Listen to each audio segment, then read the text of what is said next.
Greetings.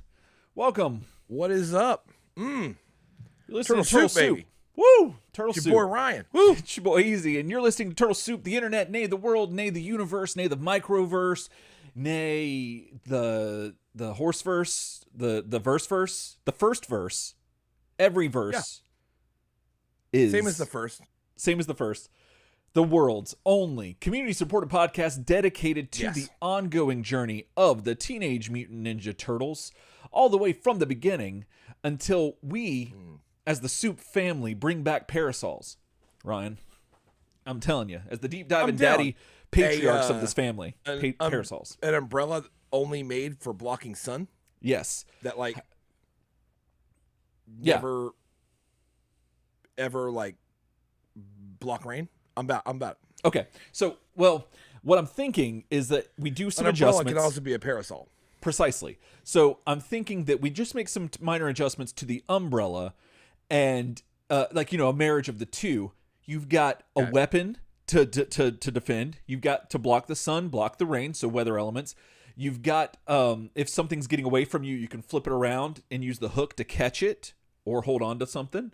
There's a myriad of things to do with this. You're just describing an umbrella? Still an umbrella, yeah. So essentially, I don't care what it's called, as long as I can normalize us carrying them around, as because we're '90s kids, so we still think of calling things like that like manly. But I think there's got to be like a newer way to describe that. Is it just normalizing? Is that what it would be? Yeah, no, it would just be normalizing it. Okay. I think that in Florida you can't lose umbrella wise. That's my point. You're either blocking the solar radiation or you're blocking rain. That Right. thing can be open all the time, effectively. And then think about your haters. It's another too. fashion accessory. Absolutely, it's another fashion accessory. Like for example, you could just pop it open and you got a little message in there. You know what I'm saying? It's accessory. It's just your style. You know what I'm saying? Like, do what you want.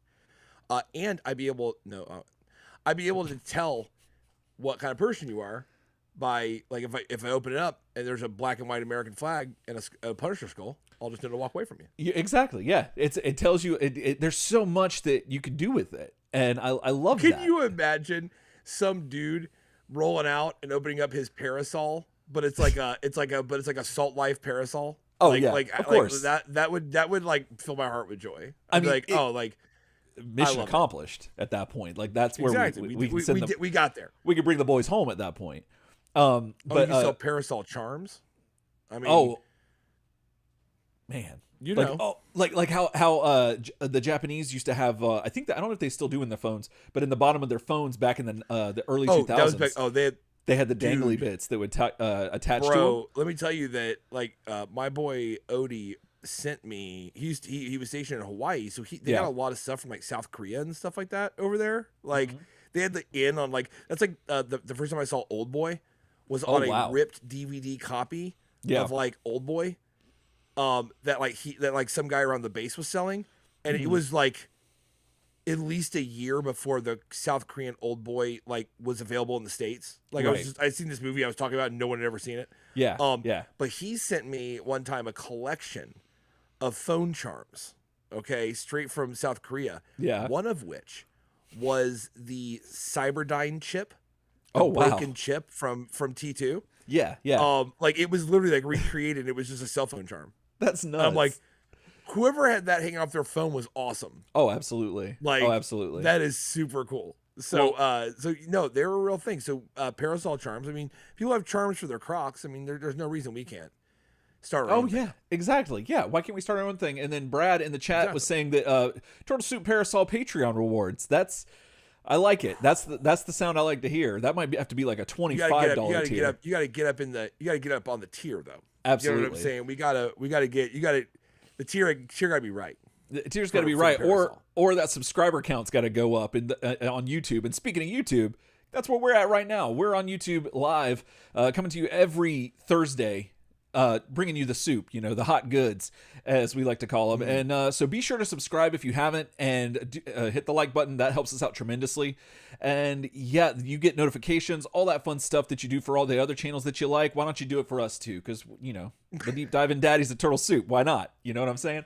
Wow. So, got him. How do you like that sell? But you do it for everybody else. Why the hell won't you do it for these two guys? What have we done to you? You know what I mean? Exactly. Like, what have we done to you? But yeah, but speaking about people that doing things to other people, the people that do the most for us. Am I getting you with my transition? It's something about like people doing things to other people. It's like, yeah, we can talk a lot. Yeah, but this is the same guy that I was grilling today, grilling chicken for dinner, and I was out there with Brad and Alicia, my wife, and I started. I was talking about how like would you like I have a theory that like when you're like poking the chicken with a thermometer to like figure out like if it's good or not. Yeah. Like that like poking actually like opens up the chicken more and makes the heat flow through. So I just noticed after I'm checking it, all of a sudden it's like really ready to go, and I'm like, that's like some secret tech. Yeah. But, like what you're actually doing is like helping get the chicken cooked faster when you're testing. In which I started singing, "There ain't nothing wrong with a little poke and prod." Jesus. And no one was really about it. Oh, but I would have been. I came up with some genius stuff there. That was good. So, you know what I mean? Was good. I got to. I would have been there for you to get appreciated by my peoples, because there ain't nothing wrong with a little poke and prod. You know what I'm saying? And speaking of people who poke and prod, our patrons. That's all they do is poke and prod, and they make us hotter. Yep. And by extension, they do. They get us up to 165. You know what I'm saying? Absolutely. From 6 to 165. That's it. So we've way surpassed. Did I get the spit take on that? Yes. Almost. We're like, it's that kind of show. Yeah, this is going to be great. It's happening right now. So like, this is going to be great. I love this. Absolutely. So our patrons, thank you guys so much. Yes. They're wonderful. They're the ones that keep the show afloat, keep the soup hot, and we wouldn't be here without them. And we want to thank two of them right now, John O'Barnes and Keith Lane. Thank you guys so much. Yes. And Keith, I believe your Patreon rewards have been shipped, and Jono, I gotta send you a special box thing or something, but it's gonna be going out pretty soon too. And so a lot of them have gone out. I think the only ones that hadn't gone out right yet were Jono's and John Klein's, because we got to get him the set. The DVD set, so we got to get that together. DVD set. I can't believe he asked it. So we real quick. We asked John Klein won our contest for the Turtles 87 van DVD set, and you told me that he sent this message and was kind of weird about it, because us and John Klein, we're good friends. Longtime Turtletarians have heard of this man, and so they long time, good time. He said that he wanted us to put lipstick on and kiss the DVD set, and we told him we'd do it. Yeah. And that's what we got to do. So that's what we're waiting on. And really, what's led to the delay in getting it shipped out was the fact that, like, Eric had his like rose pink set up. I mean that's what he normally wears. Exactly. Yes. I got really caught, and I think I've set it on a shade, but like I need to see it next to Eric's. So like, we're working on that to make sure that like we color complement. So like that's a big part of it. Right, exactly. So once we get those color complementary things going, John, we'll be able to get that kissed turtle van to you. So it will not be a kiss from a rose, but it will not be a kiss from us. And that's very different. It is totally different. And so if you open the box and glitter starts to come out, like just run. That means drop it's about that knee pad's coming for you. You know what I'm saying? Like look around for a big black knee pad, because that's for those who weren't on the pregame show. Bad Boy Billy Roses showed up, and so if you're in the chat, was in the and chat, it was big time talking about Metallica and Korn. So if you if you missed what it, Bad Boy should do. Exactly. So you need to be checking out the Turtle Soup pregame show if you've missed him. Oh, so absolutely. So then, Ryan, but speaking about things that are absolutely different and totally crazy, what are we covering today? Where are we at in the journey? This comic's built different. I'm just going to say that. It is. It's a little chilly in the air.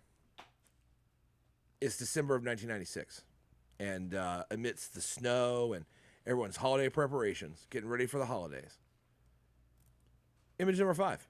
You know what I'm saying? Came out, and we are reviewing that today.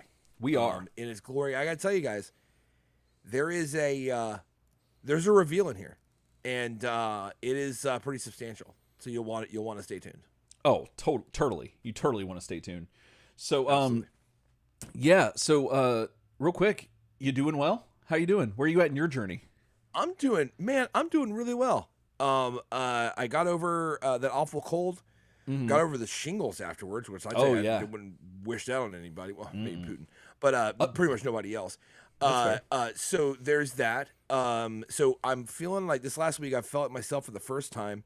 Had a killer session with Preston at my house tracking cars for the new Paperback Whale EP Performance. You know, right? Keep your ears out for that record. Yeah.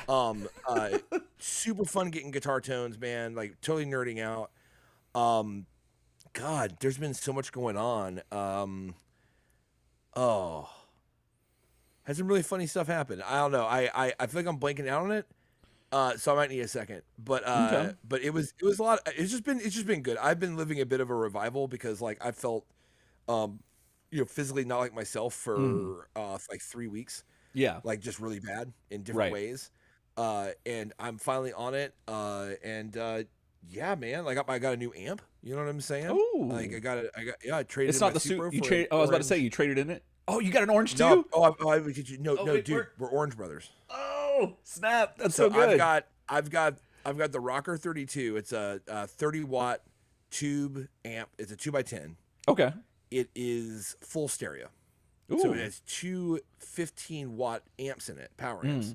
Okay. So it's got like two individual channels. Mm-hmm. I'm kind of excited about messing with like wet, dry, and like stereo rigs. Like, so it's just been kind of a big glow up. Like I've just been like working on that. Everything's coming up Millhouse, man. Love it. Playing a bunch of going back and playing a bunch of No Man's Sky. Oh, okay. That game, I remember that. Like, yeah. You know, that's the one that came out like back in 2016. Kind of disappointed a lot of people and stuff. I'm here to tell you, if you mess with No Man's Sky back in the day, and like we're like, this is not the promise of the premise, or you had just people say like, stay away, man. That game is not worth your bucks. I'm here to tell you, they've been working on that game now for like ever and a year, and like that game is built the hell out now. It's awesome. Yeah. Cross-platform multiplayer. Been playing with my boy Brad. He's on PC. I'm on PlayStation 5. Like we're just going to worlds together, hanging out. Like it is really cool. No Man's Sky is like, if you're into that exploration stuff, it's a beautiful game. And I'm here to tell you, like, it's not one to sleep on. Like it's actually super fun. And like I said, I played it day and date, and it was not a fraction of the game it is now. Right. So even if you owned it, but like kind of like re-download that bad boy, get back in and check it out. It's definitely surprised me how much they built it out. So I've been having a ton of fun doing that kind of on my downtime and just doing all other manner of music stuff, and it's a lot of fun. That's awesome. That's what I've been up to. That's cool. How about you, man? Man, I've been having the musical, like the creative output kind of like unsure of yourself, but then like you can't stop singing your own songs in your head, which is weird because like you're like, oh, you're done, like you're done messing with it, and then you're like, okay, I hate this, and then like a day later you're singing those songs and you're like, is that a good thing, or am I just indoctrinated to my own, like, I don't know, whatever. But that's its own pit. Absolutely. So so I've been going through the throes of that, and on top of just blissfully suffering through the deluge of things that are demanding my hard-earned cash. As we talked about last episode, or well, 2 episodes ago. No, last episode actually. We talked about all of the reveals from NECA. Well, they had the pre-orders for the Smash and Zack, the 5th turtle. They went up, and then the Rock Soldier and the Crooked Ninja Turtle gang member went up as well. And you can't just have one Crooked Ninja Turtle gang, and you gotta have at least 2. You know what I'm saying? And so balance. You know, that's what the whole universe is about. And I don't want to cause a butterfly effect or whatever happens. Symmetry, exactly. And so so after that, and then apparently like a bunch of artists are putting out a bunch of records that I really want to get all on the same day. So like I'm going to be playing that click and wait kind of game. You're playing that day and date. Day and date. Yeah. And so it's exciting and also stressful. But other than that, I guess there are way worse things to be happening in life, but you know. Oh, totally. But speaking of those things, we've got some news about more things that I'm gonna have to buy. So Ryan, without any further ado, do you want to jump over to the news segment now? Absolutely. Let's do that.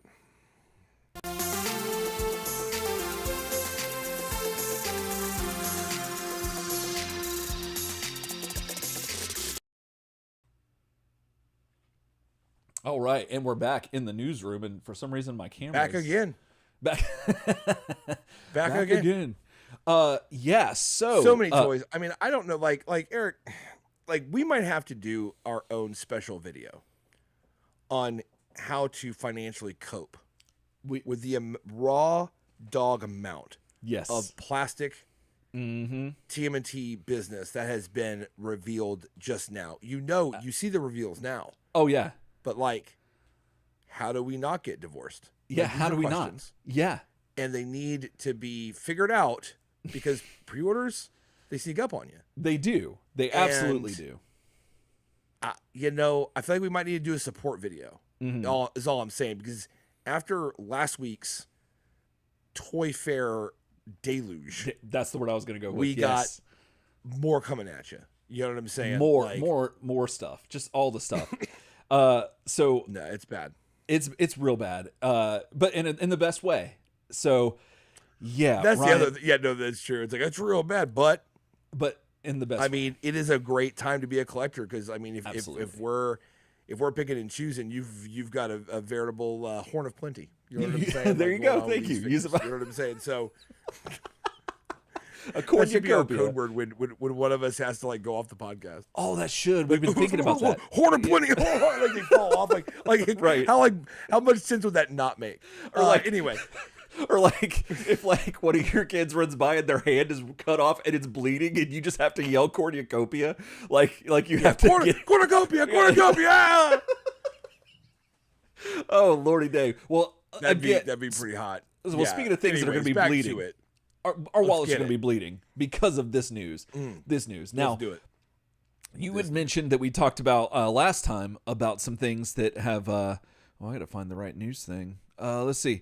You talked about some things that that we talked about last time. The last news we talked about with all the Toy Fair news with NECA and everything. And at the end of that, the tail end of that, we ended up talking about Mikey as the mummy from the Universal Monsters. Oh, I just bit my tongue. Universal Monsters mashup. And we also talked about this news segment that came from Toy News Eye, where they had watched the Kevin, God, I ran through every Kevin in my list of Smith. I was like, Divine. I was like, not that. Is Eastman. There we go. Yep. Got it. I had to get there alphabetically, but it was all crossed up. Yeah, Kevin Eastman did a video for NECA and Target's Holothon. And in the background, people suspected that there was a new Bebop and Rocksteady set that's out there. And a whole bunch of action figure nerds sitting back going, enhance. Yeah. Enhance. Like looking at that super pixelated image. Oh yeah. And so thankfully some of y'all got to me on YouTube and left me comments on that video. And somebody and forgive me, I don't recall off the top of my brain, but you pointed out that box art is different, and we totally missed that. And you can totally see that it is different. And that's what I was like, oh snap. Then some more news came out, Ryan. And so let's take a look at some of the stuff that came out. So let me actually, here we go. Let's do this. Let's just plug everything in and we are good to go. So here we go. There you go. Confirmed. What is it? Are they going with Super Bebop and Mighty Rocksteady? Okay, yeah. Mighty Rocksteady. Yes. Yeah. As they appear in season 3 of the 87 animated series. So like we talked about last time, but like this is like one of the cooler episodes where effectively like, you know, it's one of those moments we love to analyze, psychoanalyze, where like Shredder and Krang are kind of like so sick of like Bebop and Rocksteady like just like not performing. They're like basically like, oh, we're just gonna make robots like based off of you. Yeah. And they'll do the job right because they're not as dumb. And yeah, like it's really interesting. Because I guess because the original episode was Super Rocksteady and Mighty Bebop. Yes, the title card. So like they have like switched it up. Super Bebop and Mighty Rocksteady, you got a little bit of like a rhythm thing with like Mighty Rocksteady. Like there's like that a little thing like that, and like Super Bebop, like those like things work a little, like the syllables work a little better. Yeah, they do. But yeah, that's basically it. And once again, it just goes to show you kind of like the depths that we're plumbing here to like come up with like really cool figures. Mm-hmm. And I gotta say, just off first glance, I mean, they look cool. They do. They look really neat, and I am really excited about them. Yeah, now the images that we're looking at, they came from, now I first saw this again on toynewseye.com, and upon further inspection, they got these images from Pre-Eternia, which is the it's a news or a toy Twitter, Instagram kind of stuff, post all kinds of cool stuff, so be sure to follow them. But this was posted, I believe, on their Twitter. And what they had done was they went to Target, and some Targets have, so we have 2 Targets near me, and one of them has the old style of red little scanner thing that just tells you yes or no if there's anything in the back. That's it, and it tells you the price. The one on the other side of town has the whole iPad essentially, and it gives you like everything about the whole details. Thing. And you can even type in it. Like it gives you a keyboard that comes up and you can type in stuff. Well, apparently they went and typed in the I think it's the DCPI number, which if you're looking for toys or anything at Target and you have a DCPI number or DPCI, I forget which one it is, but one of the two. You tell them that you're like, hey, excuse me, I have a DCPI number. Can you look up something for me? There's a glimmer of hope in their eyes because they know what you're talking about and they could easily get to the bottom of this. I've used it on many occasions and it does wonders. So nevertheless, Pre-Eternia went to Target, typed in that number in the iPad thing, and these are the images that popped up. So they took pictures of it. That's crazy. And that's what this is. That's why they look a little grainy and a little weird. But that's some real investigative journalism right there. I gotta say that's going deep. Yeah, I love this. And so just based on these images, you can tell that they look dead ass like what they were on the cartoon. They come with absolutely. What I'm thinking is the Mesmerizer, which was the is the MacGuffin the right word? No, is MacGuffin the right word for that? Whatever. Yeah, the catalyst. Like it was what transformed them into or what they use. Yeah, it was the thing that they were the main weapon or device, the highly desired technological showcase thing that they were after and using, and I think that's what that is. And then they've got some weapons, and they've got this weird. I don't remember if this is from the show or not because it's been ages, but a parking meter that is just here. You can't really see it. Let me see if I can zoom in on it. But yeah, it's pretty neat. And so yeah, it's there on the side of the corner. I can't really get in, but yeah, they come with that, and that's pretty cool. But the thing I'm like, I don't know. I just was not expecting these guys for some reason. I was like, oh yeah, I totally forgot about them. And then all of a sudden last week, and then now this, and they look great. Now Playmates did a version of these as well, and they were metallic. And I think they might have had some transparent parts, if not in their eyes or something to that effect. Yeah. But I remember us reviewing those back in the day, and we loved those figures and those designs, and these are really great too. So I'm really looking forward to this set, and I'm just so excited about it. So yeah. Now, speaking of that, Ryan, there's another company that makes Teenage Mutant Ninja Turtles figures in the roughly 1/12 scale of action figure, and that is Super 7. And Super 7 has a special licensing deal with TMNT, whereas NECA can do like pretty much any media version of the Turtles. Super 7 specifically, or at least up until this point, specifically we're doing remakes of the old Playmates toys and kind of like updating them a little bit, and that's been their kind of bread and butter, and like not their bread and butter because they started with He-Man doing that, and then they moved on to Turtles and some other stuff and have a whole plethora of properties that they're running now, and they make great figures. A lot of people love them. I haven't physically held one in my hand yet, but I do own a few, and they look great. Well, Ryan, they just dropped, this is hot off the presses, In fact, we had another news segment that we even canceled just so we could do this because this is nuts. We kicked that news segment for this, so Oh, yeah. I'm excited to see what we're doing here. So they released.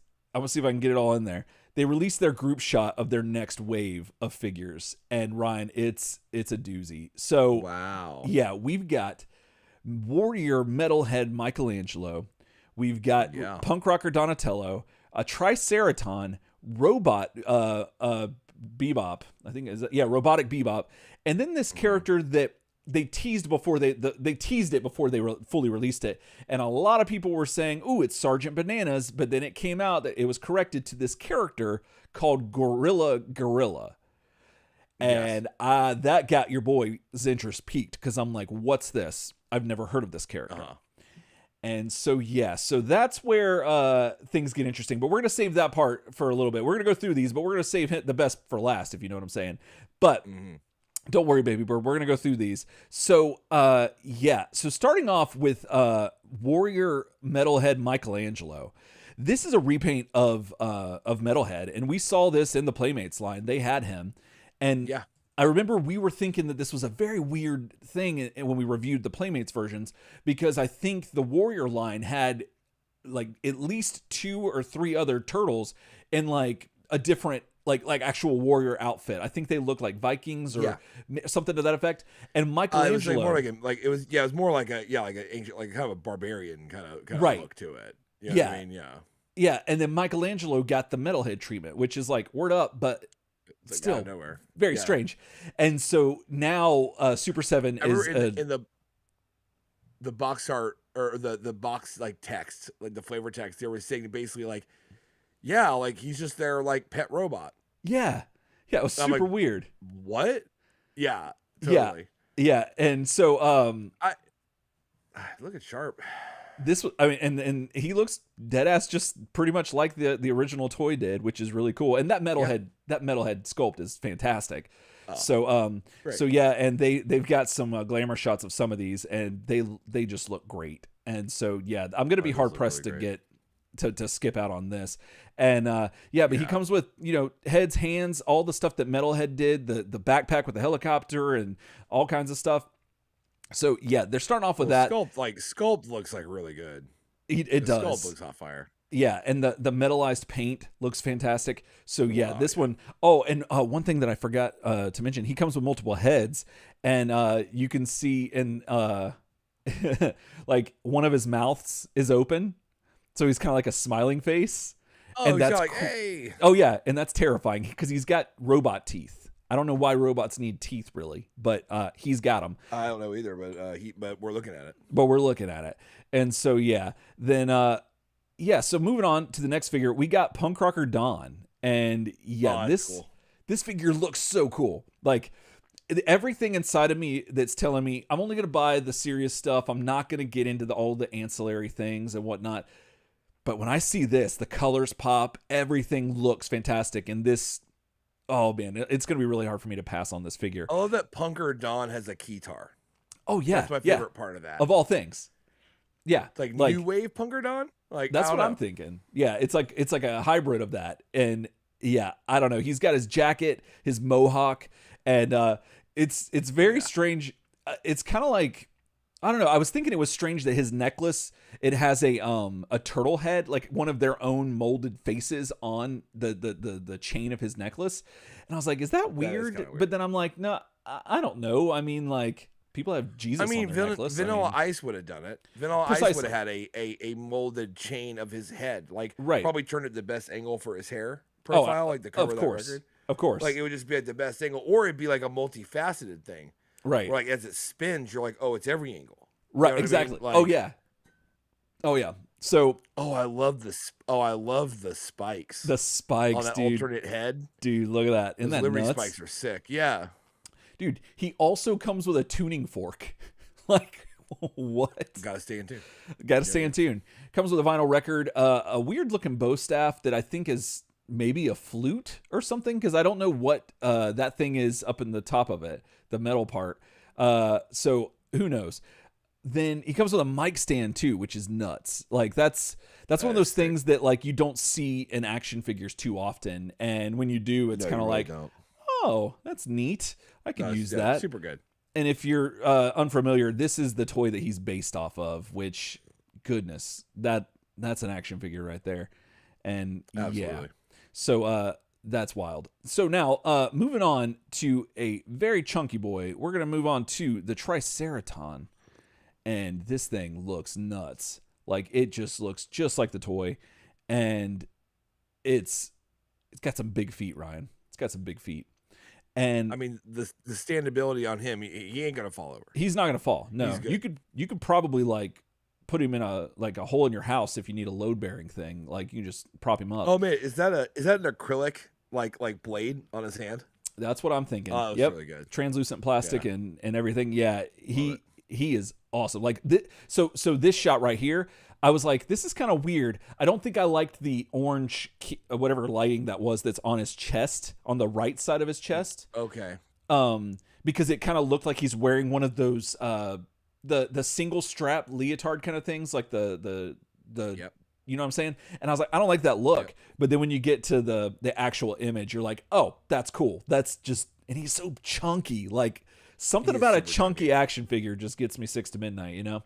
So, yeah, but I love the rats on his belt. Yes. That is such a Zog thing. Yes. Like that is such kind of a reference to that.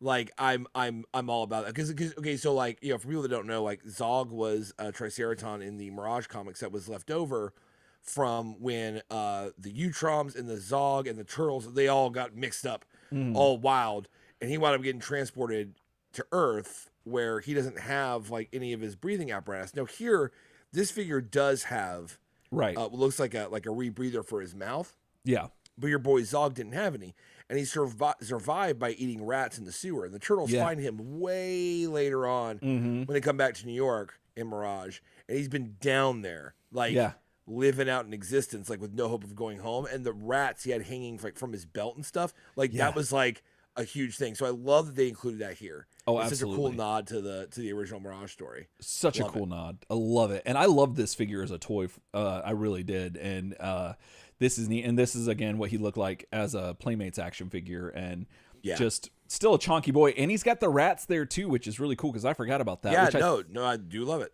Yeah. So, and he comes with some weapons and whatnot and alternate hands, all that fun stuff. So there's the Triceraton. Now, moving on to something that I'm not sure how I feel about this, Ryan, and I hope that you can help me out with this. So we just talked previously about NECA's take on Bebop and Rocksteady as robots. Well, now here is Super 7's take on Bebop as a robot. And this is the glamour shot. At first, I'm not really sold on this angle. It looks fine. It looks like a perfectly fine action figure. That's cool. They come in and do some business. Actually, absolutely, TCB all day. And so I do like it, but it's not scratching the itch that I was hoping it would with this particular take on the homage to the figures of old. And because something about it just doesn't translate from this, because I remember us praising Robotic Bebop and Rocksteady, looking at them, and maybe it's the the first brick on the road to salvation is vac metal. That's true. That is true in action figures. So I mean, like, there's that. You know what I mean? Like, yeah, totally. And that does change a lot. That goes a long way. But because this figure looks so good, and so, but then. Again, same thing with Triceraton. Whenever I saw this shot of him, like more of a straight on profile, like standard vanilla pose, I was the girthiness of him, like the width of him, kind of sold me a little bit more. I'll show. We'll show. A wise man once said, "The girth brings you back." Yep, totally. I totally did. Yep. So, no, he looks great. His stature looks great. I love that, like, screw you, like, iron gauntlet he's got up there. That is like, like, get destroyed. And like, I'd have that on him all the time. That looks amazing. And I forgot that that actually is a homage to the toy. The toy came with one of those gauntlets, and I didn't remember that at all. It also comes with this like plasma shield, I think is what that is, and classic bunch of hands, a gun. It looks like he has explosion effects for his shoulder cannons. Yes, there, blaster which effects, is pretty cool. which are clear translucent plastic as well. And the one thing that I love is right below them, you can see that it's got an attachment for whenever his arm gets ripped off, like a battle damage arm. Oh, the damage. Oh, Yeah, okay. and so that's always fun when they come with those accessories. And so yeah, that's Robotic Bebop. Which seeing him like this, I might get this one. I might have to because it's too cool. But then the big controversy, Ryan. We got this behemoth. Let's see. Let me get him full in frame. We got really good right there. Gorilla. Now, Gorilla. I had no idea that this was technically could be a separate character. We wouldn't have. So despite being the deep diving daddies of Turtle Soup. Because we have not gotten to the TMNT magazine, the Welch TMNT magazine. This guy appears in issue 4 back in 1991. Yeah. Okay. So in the story, effectively, like the Turtles go to South America to stop like this deforestation effort, very much like what you see in Adventures in the Era. Okay. And they wind up, they get captured and they're saved by this Gorilla, which was just another character in the IP that was just kind of kicked out, who made his appearance here. Now, of course, Gorilla never made an appearance in Adventures in North America, where we're used to seeing a lot of these characters come from or get fleshed out more. Right. And it basically, like, according to TMNT Entity, kind of what their angle on it is that Gorilla is basically the same character as Sergeant Bananas. Kind of like Shu Chen, the warrior dragon from Adventures. Right.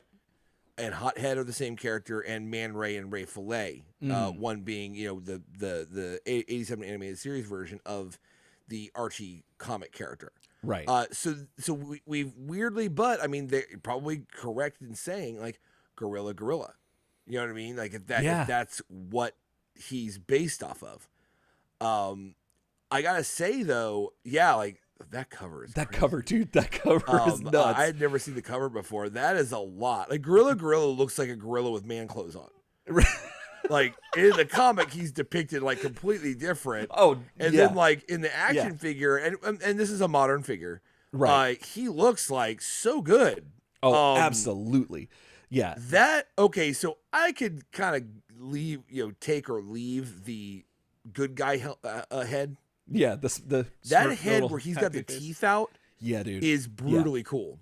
Absolutely, and I'm all about that. He has so many accessories too, like that really work with him. Yes, this is nuts. All I gotta say is this: those Joe Biden aviators, bro. Yes, like your boy's coming in like hot. Like get in, loser. Yes, we're going Jack. to the jungle. You know what I'm saying? Jack. Come on, Jack, get in the car, Jack.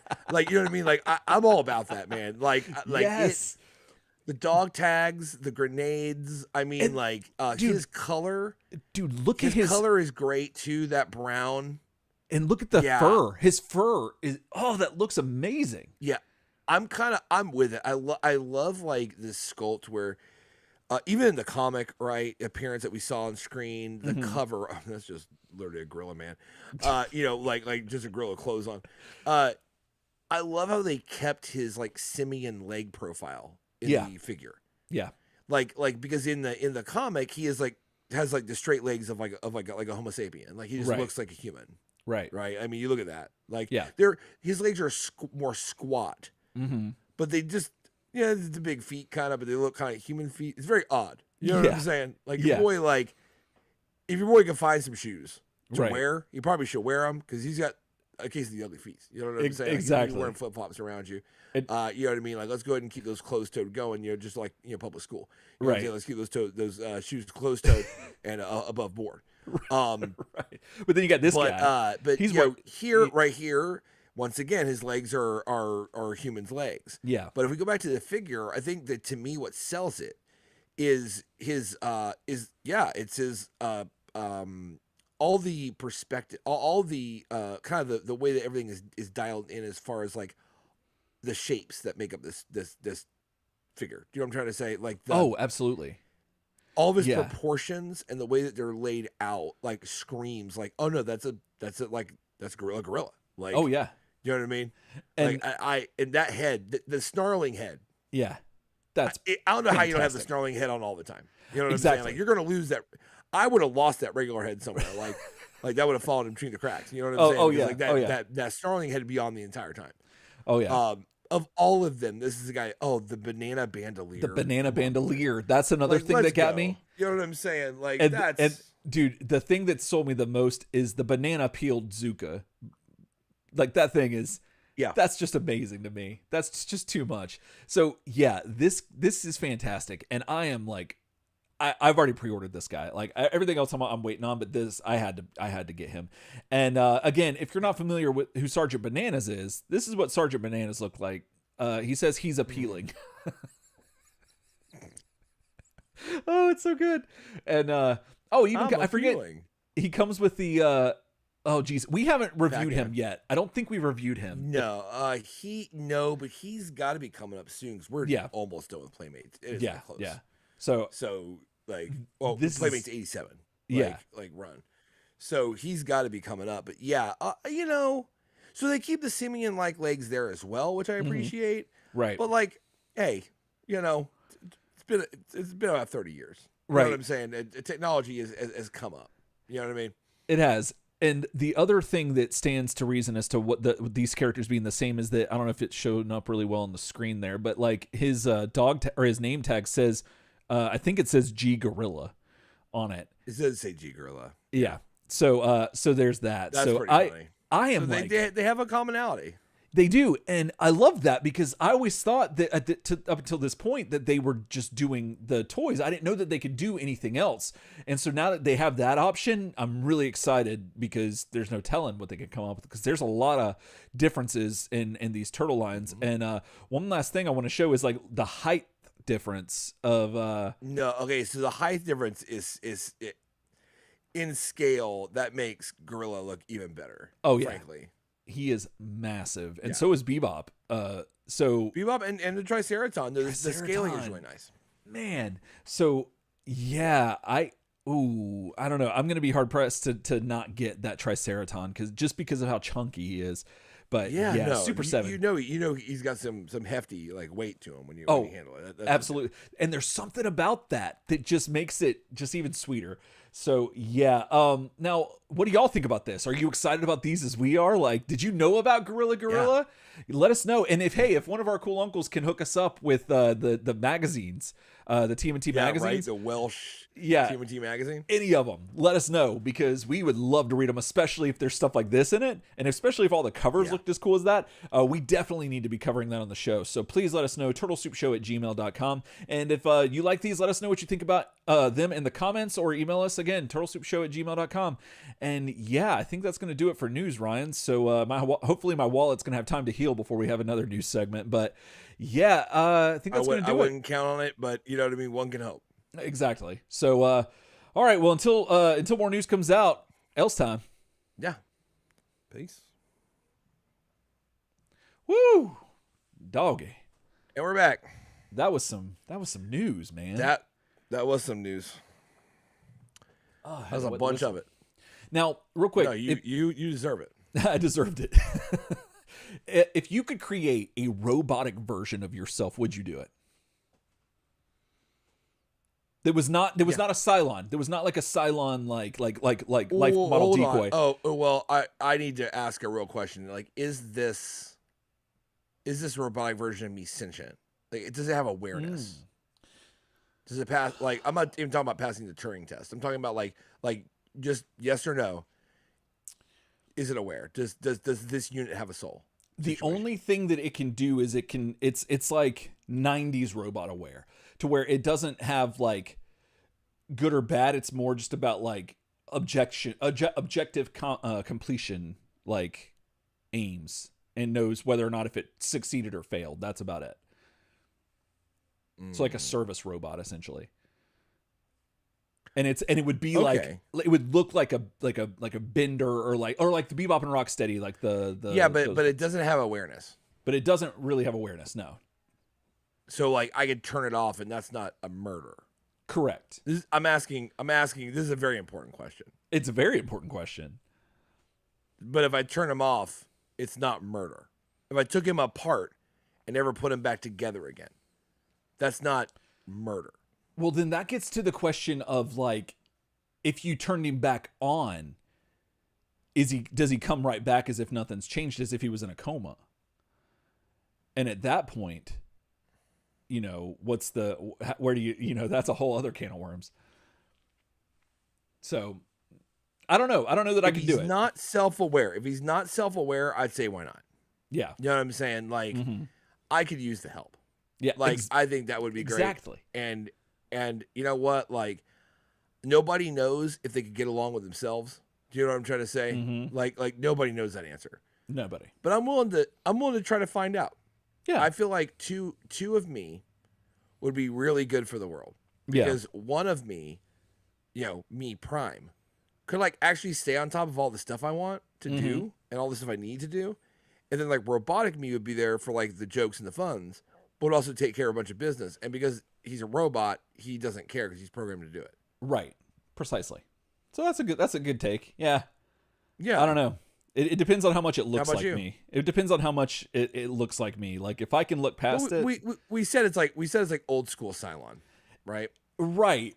Not like you know, Caprica 6. Cylon. Right. Yeah. Like what if it's just a robot version of me, but its hair's parted on the other side, and I'm like, I can't do it. Like it's just. But then the problem is that what if like our enemies get a hold of them and like or like Domestic Danny or Bad Boy Billy Roses get a hold of them, and you know they're pranksters, and they flip the switch that comes on every robot, no matter what it is. Like any robot that you have in your house, there's a switch that says good and bad, and you can flip it, and we get Nega versions of ourselves, you know. Then we have to fight. We have to like be face to face with like our opposite, you know. Like that's going to be a whole other thing that I'm not ready concerned for. about. No, I'm not saying it's not without risk. Right. Well, that's true. Yes. Like you are on a real like Isle of Dr. Moreau like type of like who knows where this train ends. Right. What are the morals and ethics involved? Yeah. But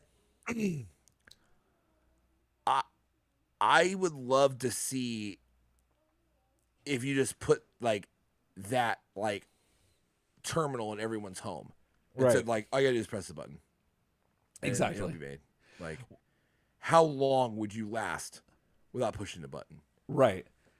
And then that's the real test. Well, speaking about buttons, we're looking in on the chat real quick, the chat button. Chat's insane. There is so much stuff going on. I've been trying to kind of catch up with it. I'm loving all of this. There's stuff about M. Wilson's in the chat talking about us dropping that straight up cowboy poetry record. You know what I'm saying? Oh yeah. Oh god. Like poetry. Yeah. There. I forgot about there's that. a lot of stuff going on. We got new people in the chat, which we always love to see. Oh yeah. I'm trying to find Ninja House. Greetings from Peru. Ooh. Which is awesome. And MME is like, dude, that's way down south. Absolutely, man. Like Peru, that's awesome. It is. Man, let us know how it's going down there. Let's see. Jason Nieswander's not as like hype on the repainted Metalhead. Yeah. You know, and he says I take electric seaweed for $50 instead of Metalhead 2.0. And I'm like, that is that's fair. That is, and I'm kind of with you on that. But they did a good job of it. I say that it does look good, but it's like, did we need it? But who knows? Yeah, no, I think that's always valid. Like a little bit from the collector of like Mega T, Mega Tie, Mega Toe, Mega 2, a little bit where it's like, okay, cool, you repaint them instead of like, what could that have been? You know what I mean? And it takes up a slot, right, in the line. So I understand that's a big thing too. Yeah. Mitch Flesher, super hype that about pretty much like the Triceraton. Mm-hmm. Just gonna call him Zog for the hell of it. You know what I'm saying? Which I mean, I might do the same thing. Absolutely. Mitch also joined the Patreon. You know what I'm saying? What? So congratulations, Mitch. That is sick. Thanks for helping the Foot Clan not destroy the podcast. Ooh. Apparently, the Discord link has died. So he doesn't need a Discord link. And Brad's in the chat saying, "Yep, stupid Discord." Brad has a lot of experience in Discord. Yes. He's the guy who kind of showed me the ropes on Discord, and I mean, you talked to him about it, but it sounds like it just be that way. So I will definitely get a new Discord link up for you guys. Yes. Absolutely. And you can yell at us for when the episodes aren't out. Jason dropping that he loves the breathing apparatus on Yes. Zog. Yes. Legit Mirage. I'm like, that's exactly right. Let's see. And Wilson says, in the grim darkness of the 41st century, there is only Bebop. He that does look kind of like power armor, like a Space Marine power armor. That's completely true. Or the bulkiest Necron you've ever seen. Like your boy's like normally look like a skeleton, but that guy's swole. You know what I mean? Here comes your boy. So that's legit. Mitch Fletcher getting caught up on that gorilla. He's like, damn, man, I thought that was Sergeant Bananas. You know what I'm saying? He's on that plan. Geez, and then I think I'm trying to catch up.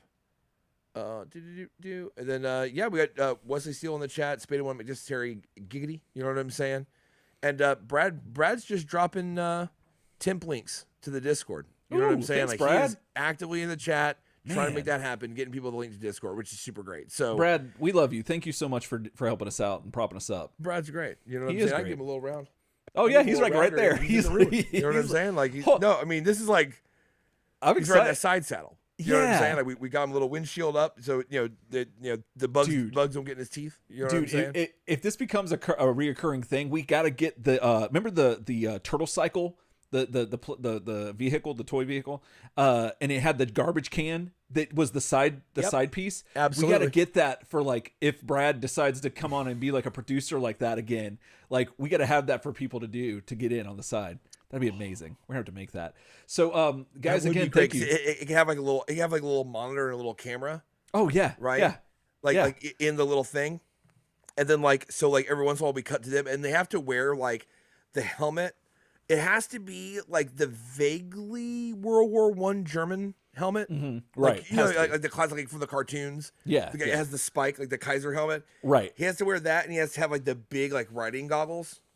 Mm-hmm. You know, and I have a little bit of dirt on his face, like from the road. You know what I mean? From the road, of course. Yeah. From the road, and there's a tool. There's like my tools. I've got to have my tools.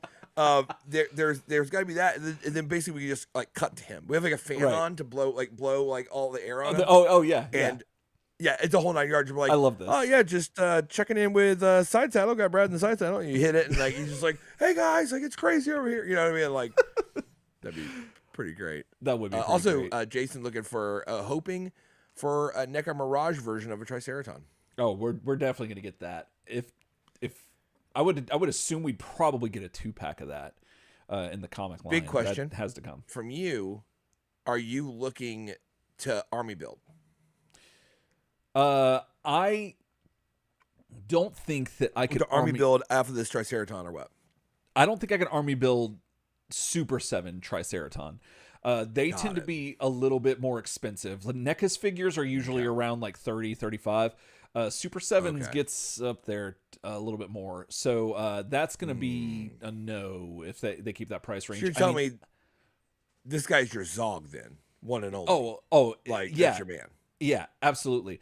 And if he can blend in with some of the NECA stuff, that's going to be even better. I know the cartoon stuff really won't work, but the idea that this is one they left behind and that's why he looks different, that's pretty cool, and I can maybe fudge that. But yeah, I think Sergeant Bananas dude is like $70-something because he's so massive. And and figures are going up anyway. Like $70. Yeah. Ooh, yeah. That's a lot of plastic. And but we need to drop maybe next like into the month celebration. I like that. That works. Metro Blue Line transportation. You know what I mean? A special at the end of the month. Yeah. Maybe that's when we ought to prep and prepare a special dims the rules, like managing your plastic crack addiction. Okay. Special. You know what I'm saying? That we can maybe clip from the live show and and maybe share. Because I feel like it needs to be a companion to all of this wild toy news that we're just dropping. Like it feels like every week we're doing 30 minutes on the new stuff, and that's every week. Yeah. Like, so I feel like we do need some kind of companion for like, no, like, look, like the end isn't near. You know what I'm saying? Like, here's your boy Papa Eric to show you exactly like how he's managed to keep a house. You exactly. know what I'm saying? Things like this. Drive a car. Like drive a car. Like with like a million toys like coming out at all times. So maybe we need to get that done. We need to get that done. Yeah, we'll need to work on that. Well, speaking of things we need to work on this issue. So Ryan, are you ready to talk about Teenage Mutant Ninja Turtles Volume 3, Issue 5? You got issues. Hopefully you just have one. I got issues. I'm ready. Yeah, this is from December of 96. Once again, the version we always attempt to bring you the black and white version. I don't know if we had to pull anything on this one, Eric. Do you recall? I don't think so. Any sources? I didn't, but then I remembered that I kind of forgot to look. But the thing is that I don't think there was anything that was drastically like that was like a why did that happen? So, gotcha. Okay. Yeah. So like just so you guys know, this is Image, technically TMNT Volume 3, but the Image run issue 5, and just also to let you know that unlike a lot of stuff that we've reviewed up to this point. These comics are available for sale by IDW in the TMNT Urban Legends print right there. Here. Just with that masthead. You know what I'm saying? So these are reprinted in color by IDW. So if you like what we're reviewing, like definitely buy digital, buy print or whatever, but like definitely buy it to support IDW in reprinting these and show them that it was a great idea. And hopefully definitely. We can get I think I'm about to start making that kind of my box I stand on a little bit when we start getting into some of this stuff now that we read that's been reissued. Yeah. And with such loving care, I tell you that looking through the Urban Legends that the color work is so great. Oh, and it's so a good. lot of like top tier talent is in that. So I'm just gonna say, give a thought to throw in some of your money this way and reading so you can read along with the show. But yeah, like support IDW and tell them like it's a great idea to reissue these Image comics in color and like that we want to see more stuff. Absolutely. Hopefully, like if we can push hard, everybody. IDW is already reprinted like a weird digest. It was a long time ago of the Archie series, the Archie Adventure series. Like that was a thing. They did it. It was printed back at the time. I understand there was probably budgetary constraints. It was printed on like kind of crappy like literal news stock. That the ink was bleeding onto the back cover and the front cover and stuff, and like pages were like bleeding onto each other, and it was cool to see Archie there, but it was definitely the early like back when Archie was like aping the '87 animated series, like that era, but it was reprinted. It actually happened. So like, hey, we should start the movement here. You know what I'm saying? Let's get those adventures reprinted. Hardcover for the preservation of one of the best versions of the TMNT property ever committed absolutely to storytelling, ever committed to paper. So yeah, go pick these up, digital, print, figure it out. You know what I'm saying? Because you're not going to want to miss this story because it's super sick. Exactly. With that, Eric, let's move into our cover. What are your opinions on this situation? My opinions on this situation are this is an exercise in great cover art, the way you do it, because you got your titular characters down at the bottom, in the bottom right corner. You got, the Teenage Mutant Ninja Turtles. And they did it. It seems like this cover was done by someone, and I probably should have done my research, but it looks like it might have been done before it was known, or they might have done it intentionally. I'm not sure, but like Raphael's just got his bandage on his face, and then Donatello looks like something's going on with him, but you're not quite sure. It's not like 100% like, oh, that's definitely an android robot Ninja Turtle. But the other Mikey and Leo are there just as they normally are, and they are surrounded by a giant bat, and we're getting the back image of this bat. And he's in the foreground. In the background, you see a giant monitor lizard, or a Komodo dragon, if you will. And they are being flanked by them. And it looks like they're in some dark area with like, there's just Like it almost looks like they're out in the woods, like in the clearing, I guess, but like where there's some trees and you can see the red skies, and or at least that's what I'm picking up on, and I don't know, it looks really rad, and the colors are just great. I'm a giant fan, first of all, of a completely like transparent image eye. That's just just bring me home. Precisely. There's that. The masthead is gorgeous. Yes. And I'm a gigantic fan, especially if it's not done all the time. Right. Of breaking up the masthead with the art. Yes. That's just always awesome. Gets me every time. It breaks it loose, and once again, and I think most comic creators know, like, we don't do that all the time. Right. And that's what makes it special when the art is just seen as being that dominating. Because the masthead could just be on top of that. Yeah. And he would still get the point across. You know what I mean? And whatever. But like the artistic decision to drop the art over the masthead breaks up the frame, and here it makes you feel like, oh no, like this is larger than what's going on. Like, right. It's larger than like a comic. Like it's bursting out of the comic. And it really does feel that way. It does. And there's I love that layout. There's that, what's the thing? It's in design about like the perfect, it's that weird shape that is almost like a spiral, but it's like all the lines line up, and I'm not sure if I'm explaining it correctly, but there's a name for it.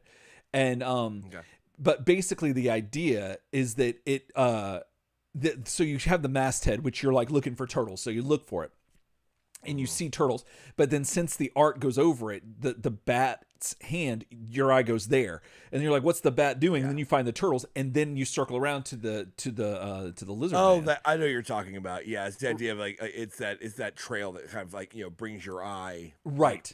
Exactly, leading your eye around the piece. And absolutely, that's totally what it does. That's fantastic, and I love it, and that's perfect execution of that.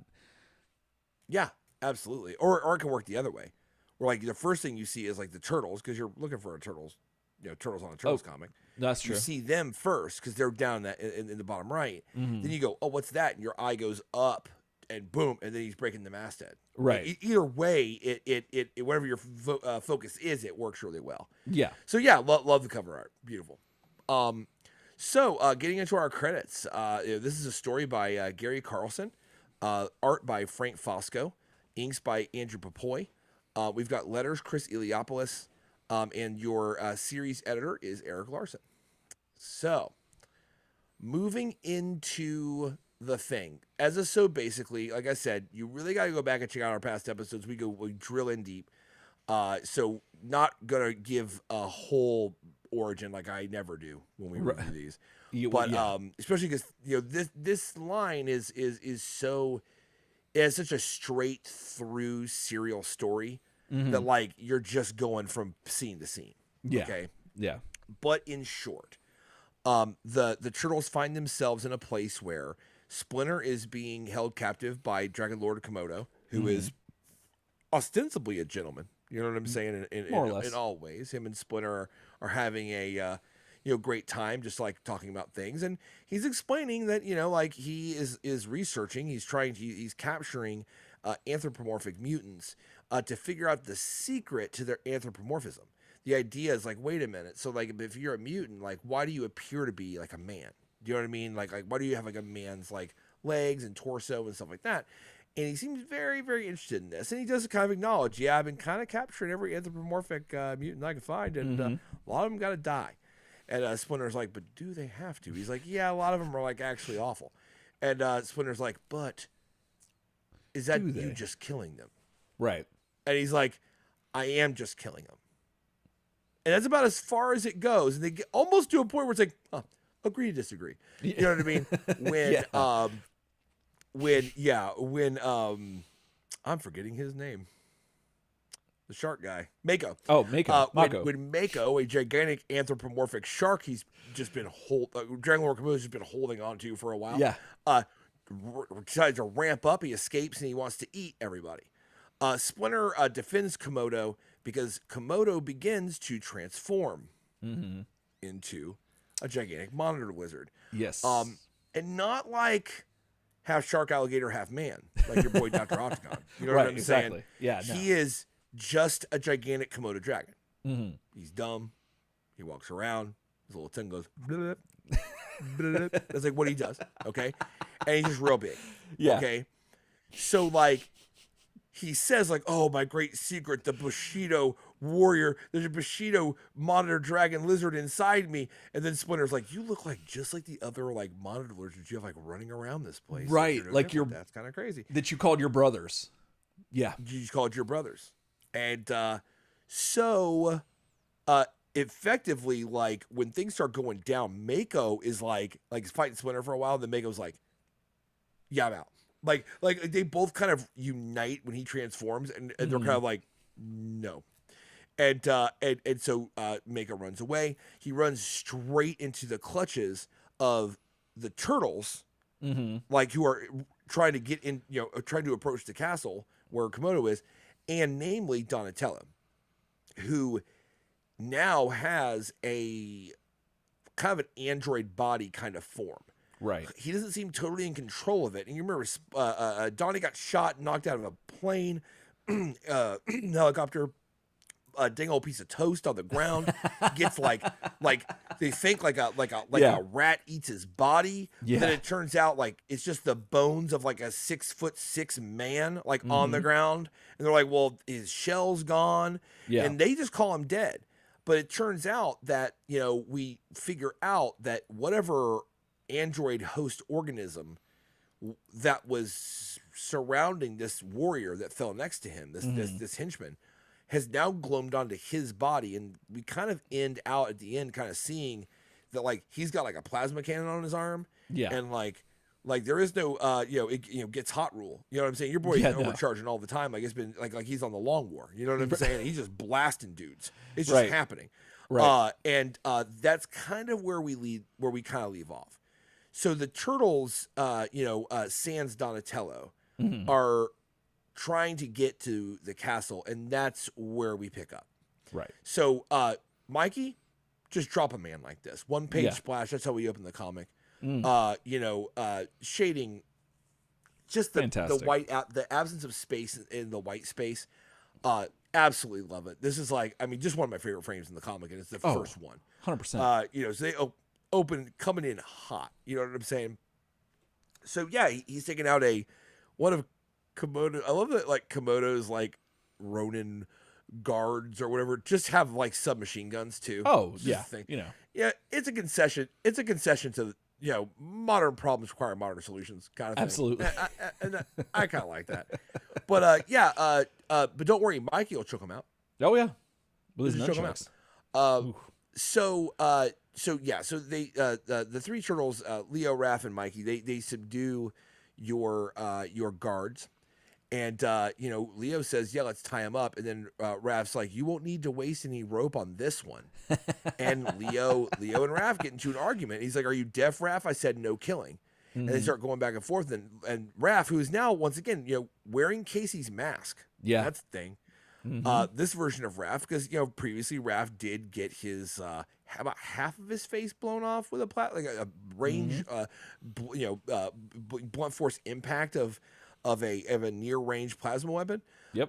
So he's got something to cover up for. You know what I'm saying? He's got his Casey's mask on, and he killed that guy. And he's like, look, man, Leo, this is war, dog. Like we kill people in the war. And he's like, they're gonna get loose, and we'll have to kill them later anyway, or they're gonna tell somebody or something like that. And then so they're just doing the thing, and Leo's trying to get them to get their climbing claws on, and they're just kind of like a lot of dissension between Leo and Raph about the killing, which I totally get. Right. We enter a panel. I love the layout on this page. Great vertical layout on the left, leading to several horizontal layouts on the right.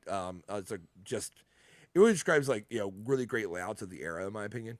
Absolutely, and it's just gorgeous. So you've got basically the Turtles are kind of arguing up there, and they even make a joke about what's going on inside the castle. And one of the Turtles says, what do you think we're gonna find in there? Splinter sipping tea with Warlord Komodo. And they get up on the roof, and what do they see? Literally, bottom panel. Yep. Master Splinter having an actual cup of tea with Warlord Komodo. Right. I love that. I love it. It's just the timing is so funny. It is. And it's because they're in this like kind of like water tower looking thing, and they're kind of like scanning the air. Like, oh look, it's the Kanuchi Ninja bases, and base patrol, and they're everywhere. I don't see Pamiko, but there's guards on the inside perimeter, outside perimeter. Like they're like, this is like impossible. Right. Oh yeah, well, what are you seeing through your little binoculars? Oh, it's literally what like the joke I made. You know what I'm saying? Like, and there's your boy Splinter just enjoying a little tea. I loved that. I thought that was great. It's really good. The humor that all happens in one page, and that reveal at the very bottom panel is really well done. So far, also, can I just say? Yeah, go ahead. Yep. No, go ahead. Go ahead. Oh, I was just gonna say too that like one thing I really love. You want to go to the full page of this real fast? A little bit of a little bit of comics high school here. The way this page is laid out is really smart, and if you're looking into like making comics or like or doing anything like this, this is a great lesson in using the page. And I just wanted to focus on this for 1 second. So what you have is like the left vertical panel where you have the turtles climbing up this water tower. Okay, and that takes you from the bottom all the way up, and we read from top left to right, top right and left to right, like that. Here in America, this breaks that. Like in America, of course, like but like it's an American comic, so I'm just that's fair. Yeah, no, I know. So this subverts your expectations and it sets you on the ground floor. Now the dialogue is from top left down. Okay, so that's what gets you in this idea, right? Of like where to read, but very quickly they actually have you going from the bottom back up top in that left panel to climb that tower. Right now we're on top of the tower. On the right section, top panel. We're on top of the tower, right? And now on the way up the tower, we make a joke about Splinter sipping the tea, okay? But then as you watch, as it progresses down, the dialogue, your windows, your frames get slightly narrower. And then at the bottom, we reveal the image of Master Splinter and Komodo having tea. And if you just look at where your eye takes you on a journey, and the way that they used one page, so like on their master, it's an 11 by 17 space. It's actually super inspiring. Oh, absolutely. It is a tower climb to survey the grounds, and it's done in the absolute best way possible. Yeah, it's very telling that you could have honestly, I think a less skilled layouts artist could take 2 or 3 pages to put all this in there. Yeah, easily. If it was in standard layouts. Yeah, like even nine panel. Would take you forever to get to this reveal. Right. And they do it in one page, and it doesn't feel cluttered, and it tells the story all the way through and uses the whole page in a really cool fashion. So I just want to point that out. That like, I agree. This is the stuff that gets me nerded out about comics. I love the way they're constructed. Oh yeah. And I love analyzing layout. And like this is just a beautiful example of like really smart layout. It is. I just really love the image is doing the humor. Like this is better than some of the humor that we've ever seen in Mirage. Like I don't even think Mirage handled the Turtles' humor as well as what these books have, and which is really impressive because Image, they have the whole thing. They have their whole image of being edgy and this and that, and which they are from what we've seen. They are, but the humor is I'm enjoying it, especially Mako. Just his Mako's stuff. Amazing. Yeah, and those issues, that was just killing me. And he's got a small appearance in this issue, and it still cracks me up, and it's great. But I love, and I wonder if this has something to do with our own weird sense of humor. That like, we literally just read the Teenage Mutant Ninja Turtles make jokes about murdering a dude. Yeah. And then now they're making jokes about their dad drinking tea. Immediately next page. Just murdered a dude. Not even murdered him, but said, Leo, if I didn't murder him now, I'd have to murder him later. And I'd rather murder him now. Basically. So it's more convenient for me to murder this man now, to end his life now, than it is for me to do it later. So I might as well go ahead and do it. Being proactive with murdering. Yes. It's taking the reins back. And this is why I think I love about the God. We're getting into like final review territory, but I know. Sorry. This is taking the reins back from the animated series, because I think they understood the animated series is winding down, and people have seen a whole lot of it. Turtles are floundering for relevancy in most of the markets where they were slaying just 3 years ago. 2 years before this. Slaying, now they're getting upended in all manners of things. Image knows they're a flashy independent imprint. They're on their way to becoming the third of the big three. We used to be a big two, and they're on their way up to be in the third pillar in that. Okay. I think they understand the assignment. They're picking up from kids who grew up with the animated series. And what I love here is that they start immediately tackling issues like, in these comics, people might die. Yeah. Like, for example, in the opening of this comic, there was no, you have your enemy soldiers come in with a bunch of laser guns that never hit anybody. Right. And then they steal the MacGuffin and leave. No, these guys came in with like actual like hard slug firearms and plasma cannons, blasted Donich with an inch of his life, drugged their master and led him away, and they're playing for keeps. Like, so the Turtles are like, better play for keeps a little bit. And I think it's a really great way to take the reins back from that type of thing. Yeah. And the second thing I'll say is to take it back, but be intelligent and be funny, right?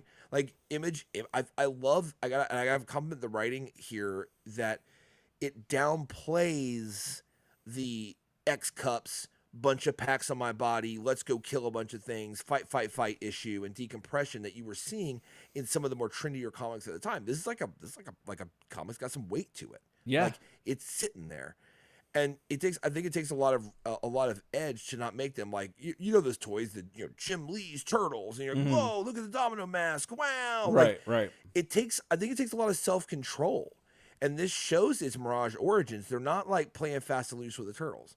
So I think that's why it feels good. The humor of like, what do you think? Dad's just drinking tea with that dude, and then he's drinking tea with that dude, right? Like the humor of that, the humor of like, you're not going to need to waste your rope on this guy. That stuff is funny because the Turtles, can be funny in a situation where death's involved. Yeah, and that is when they say, it's what not your daddy's Turtles kind of thing. When they're bringing that to the table in their own advertisements we saw before this line started, right? Like these aren't your same old Turtles. It's the promise, the premise. It is. It is so far, and I think that's really important to recognize. Absolutely.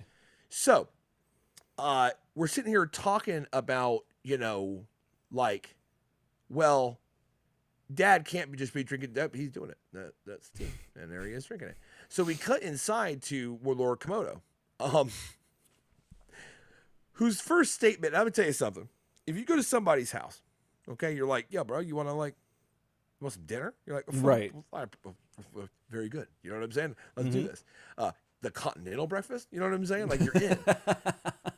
If this guy drops, right when you get your food and your drink, he goes, please, my friend, eat. You have my word of honor that food is not poisoned. Right. You just slowly go, sounds good. Yeah, man, this looks delicious. I'm going to go to the bathroom real fast. And you just leave. Yeah. You just leave. Just leave, and that's it. Yeah. Or if you think that they're a robot, you can pull what the famous Joe Martin told me to do, which was just say, I always tell the truth. Everything I just said was a lie, and run. Yeah. Because you may get, if it's a robot, you may get them temporarily like a logic fault. In a logic let fault, you like gain like a syntax error. It might let you gain like a jump. You know what I'm saying? Before he goes, wait a minute, like delete that. Let me go get that guy. So either one, go to the bathroom, and if you think it's a robot, like I said, just try to confuse them. Like, I tell the truth, but my brother always lies. Situation can usually get them all like, okay, cute. But yeah, so he says like, this ain't poison, man. And Splinter's like, and yet I am still to die because I know too much. And your boy goes, unfortunately, yes. You know what I'm saying? So we've entered a new phase of like this bromance where like Komodo's like, but you're going to die. Right. Because you saw me turn. And this is what he starts getting into. In all the corners of the world, my armies train in the name of the Dragon Lord, preparing for the war that will restore the Dragon Bushido to Japan's imperial throne for the first time in 400 years. My ancestral birthright. And you alone know my tragic secret, that my sacred Bushido spirit is accursed. That instead of wielding the power of a mythical, he says, and then Splinter cuts him off. He's like, that instead of wielding the power of a mythical worm, you become a giant lizard. a mindless beast like your brother is here? And Komodo's like, that hurt a little bit. Yeah, stung a little bit. You of all souls should realize that animals are not stupid. Were you yourself not the pet of Matayoshi, Splinter, prior to your own amazing transformation? Still, you are correct. The followers willingly follow the legend, and I prefer not to disappoint them with the truth. Now we see Pimiko in the background, so she's like on watch. Yeah, and this is where your boy gets ha ha ha ha ha. Yeah, I'm evil as shit. You know what I'm saying? Like he turns it's almost like as if like talking about his. It sounds a little bit like he's got some performance issues. Like something about in my head, it just kind of triggers a little bit to me. It does, because it's like at first he's like, oh yes, my esteemed friend. You know, let's not. No harm has to come to anyone. Well, right? Come walk with me, and they start talking. But the minute your boy saw his downstairs mix-up, all of a sudden, Warlord Komodo is like, and for that, you're dead. I don't know. And then Splinter's like, oh, wait, so let me just call it out. So what you're telling me is that instead of turning into this like mythical beast, like my boy Chushi from another world, right? You know what I'm saying? Instead of becoming the warrior dragon, you become a dumb lizard. Real dumb. And your boy is like, well, you got to die. Talk about my issues like that. That's fine. Yeah. I guess it's time to go evil as shit. And that's basically what he does. He's like, so I must become the legend. I'm reading all this word for word because it really actually explains it better than I kind of could. And it shows you some of like Komodo's like mindset. So I must become the legend. Luckily, the scientists have synthesized the mutagen from traces in your blood. What do you think about that? Yeah. Traces in your blood. Splinter's like, oh, I'm dizzy. The food, was it poisoned? And your boy Komodo drops the most lawyerly thing I've ever heard in my life. He goes, no, merely drugged. You know what I'm saying? Like, got you on that technicality. Exactly. You know what I'm saying? Yep. Got you on that technicality. Just drugged. I did not believe you would go so willingly to your grave to keep my secret. And he says, Splinter busts out, you are without honor. Yep. Got him. And that is that's a breakup, everybody. That is a friendship. That was a bromance that lasted right up until Dragon Lord Komodo couldn't perform. Yep. And then Splinter called him out all around the mat for it. He wanted to get ahead of it. Now let's talk about it. Get out in the air. And he goes, I tell you what, how about you're drugged? And he goes, well, then that's a real crappy thing to do. It is. And he's like, well, now we're not friends anymore. Exactly. So, and no benefits. Pour one out for that. So, and then your boy closes and just gives you the full view of his like whole mentality, where he says, I find honor to be overrated virtue. I trust only in power. Take him to the laboratory. You're like, okay, cool. So you're evil as shit. Yep. And of course the turtles out on the roof like totally see this. They're kind of like, man, Splinter just passed out and stuff, and now they're dragging him away. So like that doesn't sound like that worked very well. Then you get a little Raphael's It's Clobbering Time. You know what I'm saying? Yeah. Like a nice little reference there. Yep. Cut back to this isn't even a downstairs mix-up. Donnie is going through a full-on body mix-up. That's what's happening right now in the cornfield. You know what I'm saying? So you got Mako, like dangle piece of toast in the background. Yeah. You know what I'm saying? Like he is just he is just beat down right now. Yeah, he's down. And you've got Donnie, who's like still kind of struggling with the fact that he's mainly a robot with a gigantic blaster for an arm. And he's like, I can't believe it. Somehow I've transformed into some kind of weird ass cyborg. And he says it. He says weird ass cyborg. It's the best thing he ever said. And all of a sudden this voice comes out. And you can tell when Donnie's talking because it's kind of like normal word bubbles, but when whatever's inside this machine, the ghost in the machine, if you will, talks, it's all like kind of like formatted, like with the lettering and the narration box. You're my prisoner, reptile. And they kind of start going back and forth, and it's actually really cool. It's kind of explaining more about what we saw in the last comic, where like Donnie didn't seem to have always have super control over the body. Like he was able to, but there was a voice basically saying like, no, shoot that guy, like shoot Mako, like shoot him. Like, what are you doing? He's like, whoa, no, I'm in charge. Yeah. And he recognizes the voice as familiar, and effectively, to kind of sum it up, they have a conversation where Donnie's like, wait a minute, you're the cyborg that shot and kidnapped me. You're the one I fell like kind of out of the helicopter with. Mm-hmm. Like, you blew your own head off on the way down. You know what I'm saying? Which is real dumb of you. And the guy's like, what? I was gonna say, I thought that's what he did too. I thought he shot his own head off, but Donnie, I gotta find where it says it. I forget. But when I was reading it, it sounded like he said that Donnie shot his head off. But I remember when we read it, it seemed like the dude did it. But unless I read it wrong this time through, but I remember reading. We'll get to that in a second. Yeah, because that was tricky, and I was like, I remember getting shot by you and your cyborg buddies. I woke up. Oh, we fought, and I blew your head off with your own gun. Okay, no, you're right. Yeah, but you're right too. Because when we read it, it sounded like earlier that's what it was. But the art looked to me, and maybe I'm like crazy here, but the art looked to me like Donnie was free and clear. Like the guy was trying to get his gun right and blew his head off. Is what it looked like to me. That's what I thought happened. Hey, look, you know what? I appreciate the correction, and I pledge to do better.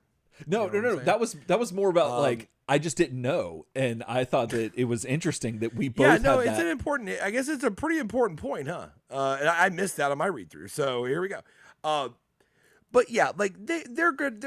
We're gonna fight about like whose body it is. You know what I'm saying? If you're in for a good debate on body autonomy, you know this is comics for you.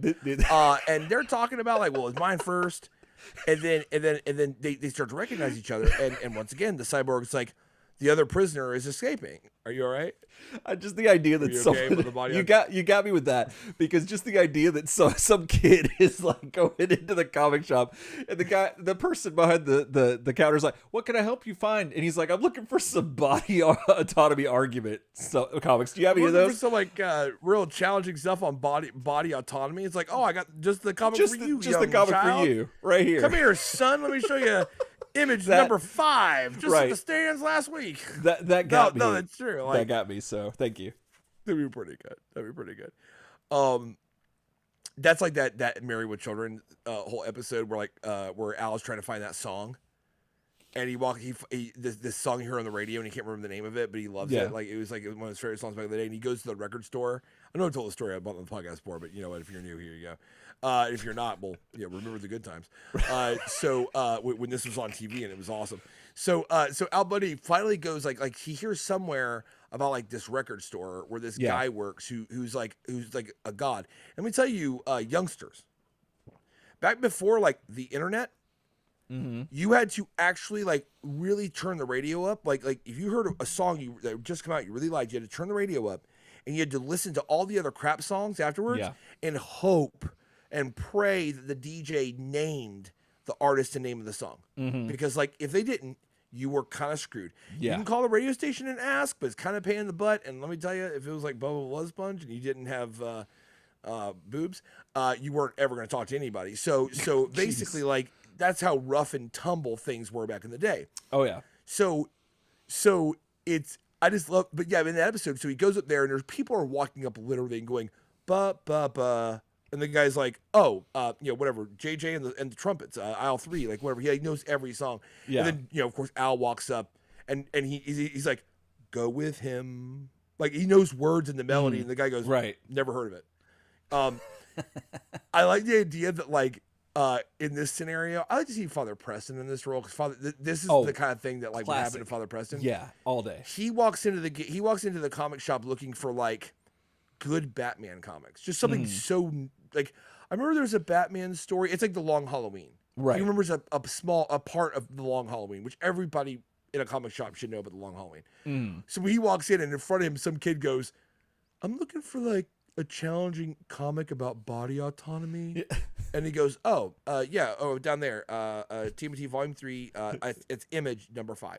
Yeah. And then Father Preston walks up and goes like, I'm looking for like there was a story. It was based on a holiday, and it had like every month like Batman would fight another villain, and it's like one of the most popular Batman stories ever told. And the guy's like, I don't know what you're talking about. Yeah, you know what I'm saying? No, sorry, we played this out for the length that it is, but here we go. I appreciate it. I loved it.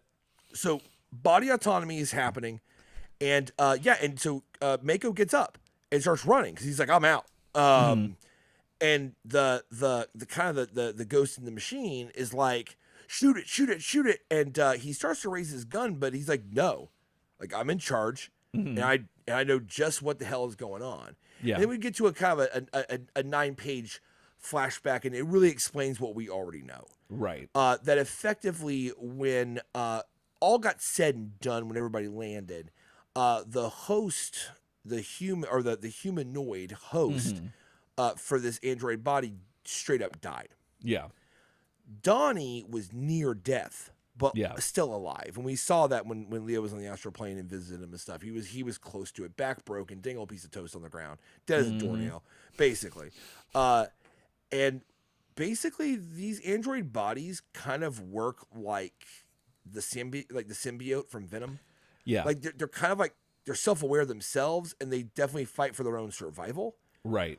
So when given the option of like just I guess I'll lay here and rot to living, he decided like the android entity decided to crawl over and go to Donatello, where it used the meat bits of him that were in the best shape.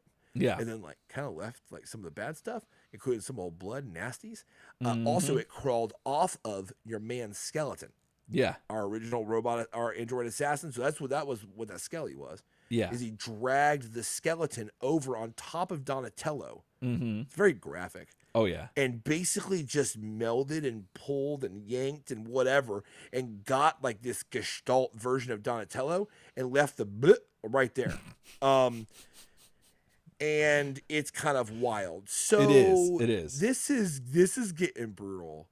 So the ghost in the machine is now like coming to grips with the fact that he's dead. Yeah. And he's like, I'm not dead. This is my armor. I'm literally conscious. Like there's just no way. Right. And your boy Donnie straight up says, not anymore, pal. Yeah. You don't get it, do you? You're dead, pal. Deceased, defunct, kaput. You're worm food. All that's left of you is a bad memory, and I'm gonna erase it. And Dang. your boy's like, and this is why I asked you that question about if I made my robot clone, Version of you. Yeah. is he self-aware?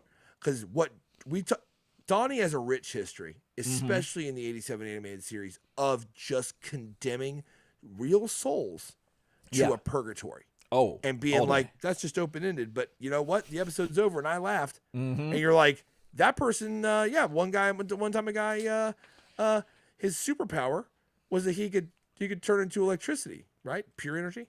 You know what your boy Donnie did? Donnie led him to basically a TV station, radio station thing, bounced him through the gear, shot him from a satellite dish into space. Yep. That was not like, oh, but your powers went to space. No, this man was in the form of raw energy, and he was beamed as radio energy to just the forever infinite. And that's where, and then Donatello laughed about it, and they had some pizza. And Eric and I were deeply scarred. Absolutely. By what happened. I still am. It's real bad. It is. Like, he was either torn apart by the sun's own radiation, but probably not, because radio signals go really far away. Like we pick up radio signals from like other galaxies, man. Like it's like a real thing. So like, anyways, that's what your boy Donnie does. But don't worry, your boy Donnie outdoes himself here as he orders the computer delete all data concerning the previous host organism. Then goes on to say, "Hasta la vista, creep," and you get lost too, computer. If I want your help, I'll ask for it. Yeah, he tells Clippy to be quiet. And he'll call Clippy when he needs him. He tells Clippy to shut his Clippy mouth. Yep. That's Donnie's like, nuts. oh, I noticed that you're not where I told you to be. Would you like help with that? And Clippy's like Clippy like can't take that passive aggressive back, because Clippy sounds like the kind of guy who can dish it but can't take it. You know what I'm saying? all day. And that's what happened. So sure enough, Mitch Fletcher in the chat, the electric guy was named Synapse. Thank you. Thank you, the guy that Donnie doomed. Yes. Synapse. Just forever. And the best part is that you can't end your own life because you're just energy, just being directed and shot somewhere. That's the worst part. Is you I can't was about to say, and you don't, and you have no corporeal form. So you can't end it, and you won't grow older. Yeah, it just gets worse the more we went into it. Anyway, yeah, it's bad news. He basically control deletes and then empties the recycle bin on this dude. He's done. Yeah, that's a perma delete. Mm-hmm. Then he says, "Computer, bug off." Then he goes, "Much better. Now I can hear myself think." And your boy Donnie just starts heading toward the castle, like man on a mission. Mm-hmm. He's got his body back. He deleted a man. Yes, that happened. He deleted a man, and then he told the computer, "Clippy, if you get Clippy with me, you know what I'm saying? I might unfold you into that little S shape and pretend you're a little weird propeller. Like, oh look, it's a wine cup. If I turn it like that, everyone's done that. You know what I mean? Where it looks like a cup. You know what I'm talking about? How many hours have you spent doing that? He'll turn that Clippy into that. He doesn't care. No.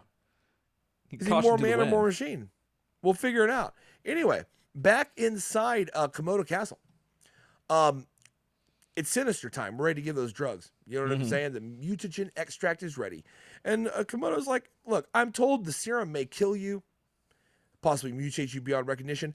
I salute you, Splinter, and regret that events conspired against our friendship. Yeah. And then he's about to give him the old dirty insulin. It's about to happen to him when all of a sudden, Pamiko's got to say something. He said, I got something to say. And Dragon Lord's like, I don't think you should. He's like, I am. Forgive me, Warlord, but earlier you mentioned Hamato Yoshi. What's your connection? He goes, I was his rat. Next. And he's like, I've been told that Yoshi's clan is responsible for the death of my father. Is that true? His name was Oroku Saki? What? Dum. What? So, yep. Yeah. We've got a Karai-esque character now in the comic. You're like, this is a thing. And sure enough, it's like, my mother fled before I was born. And it's like, yeah, of course. Because, like, I just feel like Oroku Saki really, really didn't engender much of a kind of like a dad who stuck around vibe. No. But this is Oroku Saki's blood daughter. Yeah. And that is a huge deal. And Splinter, to his credit, it's like, I know I'm on my literal deathbed. I'm not in Japan, but like I'm on a deathbed here. Right. But like Shredder, really? Of all people. And that's where I hand it to you. Of all people. And now you get to get it going.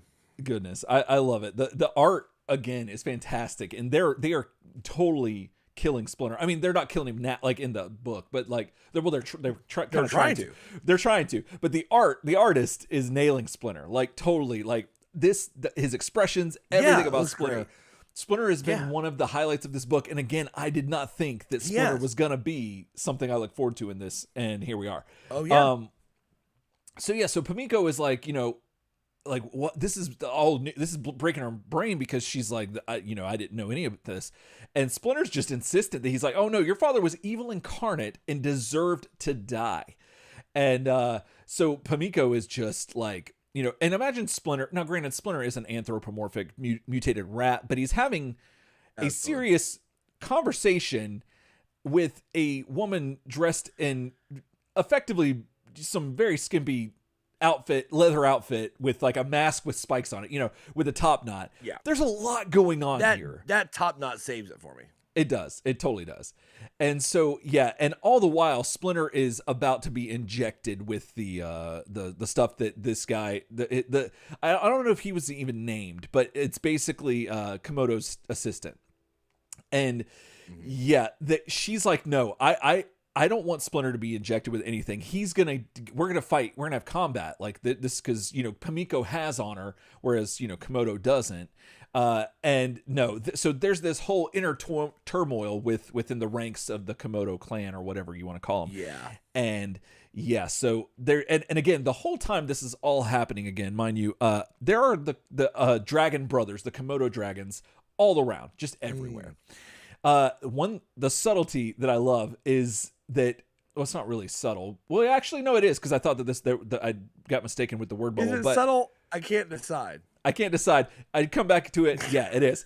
Because at first I was like, the turtles aren't talking here. And then I saw that word bubble and I'm like, oh, wait, did they? But no, they don't. You see the turtles in the background looking over from the rooftop windows in on this. You see them in there. Yeah. And that's fantastic because it's, setting up what happens next, which is where, our boys jump in and they're wanting a second opinion on Splinter's life. You know what I'm saying? And they are. Yeah, and this is awesome. Like they just, anytime the turtles can crash through a window, I think they need to because that's one of the best entrances that they do. And even if it's like in movie 2 when they jump on the trampolines and jump, it's not through the window, but it's kind of like in front of it or whatever.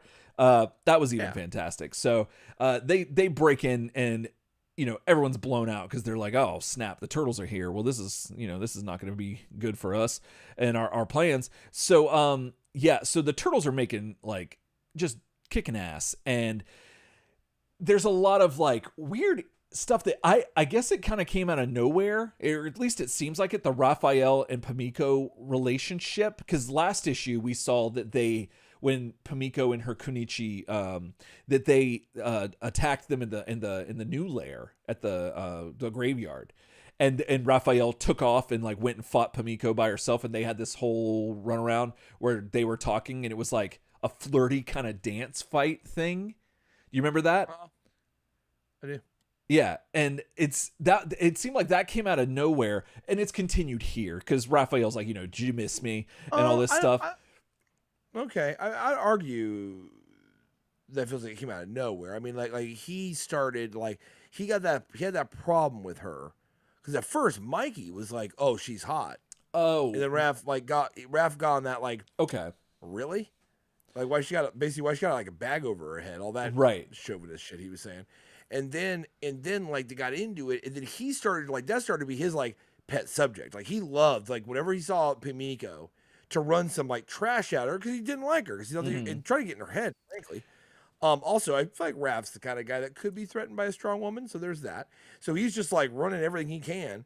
But I think at this point, we kind of see the classic thing. It's a pretty common trope of the enemies to lovers a little bit. Oh, like 100%. Now they've jawed enough that now like it's like, game recognized game. Right. And now like they're starting to almost look forward to these little repartees that they're getting into. You know what I mean? Which is kind of interesting. Absolutely, and I retracted it a little bit. Evolution, I think so too. I guess it's just not. I don't know. I guess what it was tripping me up was that I forgot that he was interested in seeing what was under her mask, and that's what was some of the impetus behind him like wanting to go after her one-on-one. And I think that's what led to. He said a lot of sexist stuff like, "Oh, let's see how ugly you are." You know what I mean? Like under that mask or whatever, or like a dog or whatever he said. But this is also a woman that like shot his brother point blank. That's true. Like he's got like reasons to be being like a jerk about it. You know what I mean? But that's kind of what he's doing. So she effectively says that, y'all are fools because you just doomed your master. Like because I was going to give him a way out. And so at this point, Komodo's telling the Kunichi who are now under his control or command because effectively Pamiko is a traitor at this point because she disobeyed. And so the she tells the turtles that she chooses honor over Lord Komodo, and his assistant is still trying to get that syringe into Splinter to make this thing happen. Oh, yeah. And and unfortunately he gets it in there. And so they end up Pamiko ends up stabbing him, I think, like in the ribs. And they end up freeing Splinter. There's a lot of stuff where like things get thrown around. Does he get? Yeah. Okay. Yeah. Does he get what? Does he get stabbed? No. Yeah. Oh, okay. Yeah. No, I guess it's pretty clear. You see the blood. Okay. Yeah. Pamiko gets him again. The black and white artwork. There's moments where it's great. If you're not if you're listening to the audio, there's moments where it's great. It's all pretty good, but it's a little hard to tell sometimes with the way it is. Like it gets a little murky. Absolutely. You're good. But specifically in this section, I think this is where his assistant who injected Splinter gets crossed up after he gets stabbed and falls on one of Komodo's brothers, and injects him with the same mutagen or whatever was in the syringe. And this is where things get very interesting, because at this point, we've got all kinds of pandemonium happening. You know, you got a dead scientist assistant guy. Your dad's been injected with some stuff. He's dizzy, but he can walk, so they're going to walk it off. And the enemy of the friend of your enemy is now your friend, sort of, is helping you out. The friend of your enemy is now your friend. No, yeah. Because the friend of your enemy, which was Pamiko, and your enemy was Komodo, is now it's all messed up. All these friendships, all these relationships. You're talking about the transition. You're not using the old phrase. Yeah, go right. Yeah. So everything's getting crossed up, and it's I love that, because it's creating this kinetic energy in the room where just so much stuff's happening. It's similar. It reminds me of movie 1, where they're getting at where the Foot Clan show up and they set fire to the place, and Casey shows up and they go out through the back. They're getting out of like the second time around and stuff like that. It kind of has that feeling to it. So Pamiko here explains again that, you know, I can't call off the Konichi because they're not listening to me, and so get your dad out of here and let's go. And they're fighting their way through the turtles and stuff, and all of a sudden this massive monitor lizard shows up and it's mutated, and this is like terrifying. Like, it's like if Mako was like goofy looking, despite being a shark, this thing being a dumb lizard dragon looks way more menacing and terrifying than Mako ever thought about looking. And the turtles are a little beside themselves. They're like, what, you know, that means they're playing with mutagen. This is nuts. So we got to figure out something. And they're asking, what will the mutagen do to Splinter, who's already been mutated? So there's all kinds of stuff.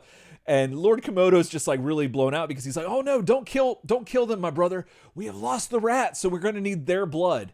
And like, I got it when I read it the first time, but now reviewing it now, the chaos is really like kind of forming a lot more as I'm trying to explain it. It's really well done. And I just didn't fully appreciate it when I first read it, but now trying to explain it here on the show, it's wild. So this monitor lizard is just like wrecking the turtles. Like they're making it bleed. Like Leo can get through, but apparently its skin is so tough that Michelangelo's nunchucks are just saying clang. You know what I mean? And so, saying clang. Yeah. So they're just getting their asses kind of handed to them, and they're about to. The monitor lizard starts talking. So, he's like, you know, you can't hurt me without your puny weapons. You can't hurt me. And, he has this, classic. I love that. Gotta love that. He's like, no more talk now, you die. The turtles are trying to say, but your older brother wants us alive, you know, so you can't. Well, then Ryan, the gun show shows up in the form of your boy Donatello. Blast this dude like for 5 straight times. Oh, yeah. Splat, splat, splat. All over the place. For the window to the wall, Ryan. He got him. I mean, instead of taking the test, he took 5 plasma bolts to the chest. To the chest, you know what I'm exactly. saying? Like, that's what that was. So it's flying right now. Yeah. And so Donnie is getting his, like, this is like poetic justice if I've ever heard it. Donnie's he says, eat hot lead, Komodo. How do you like being invaded by trigger-happy cyborgs? And, they broke in on your boy Donnie's birthday party. Oh yeah. He went back to like grab the cake and was like, "Oh hey," and like those guys were in the lair. Like, so this is you're right. This is like a huge homecoming kind of like payback for him. Oh, totally. And it rings true of that. And what's funny is that the turtles thought they just buried Donatello, and now he's back and he's just like guns a-blazing.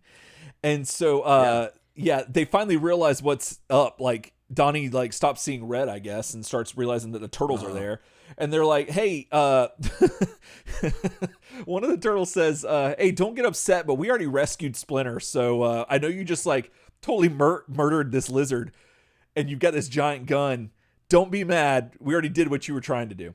Anyway, they reconvene and they talk, you know, oh goodness, like, you know, we're glad you're alive and everything. And this is great, but we're still trying to get away.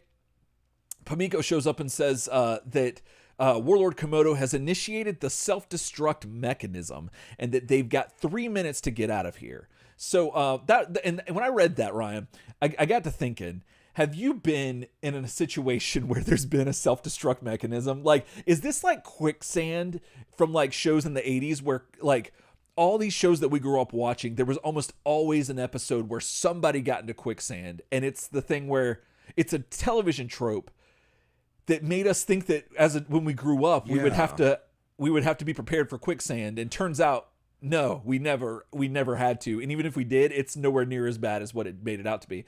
I have the same thought about self-destruct sequences. Like, is there like a home development that there's an option when you're you know how like when you make your own computer, I'm sure that when you make your own house, you get to choose these things.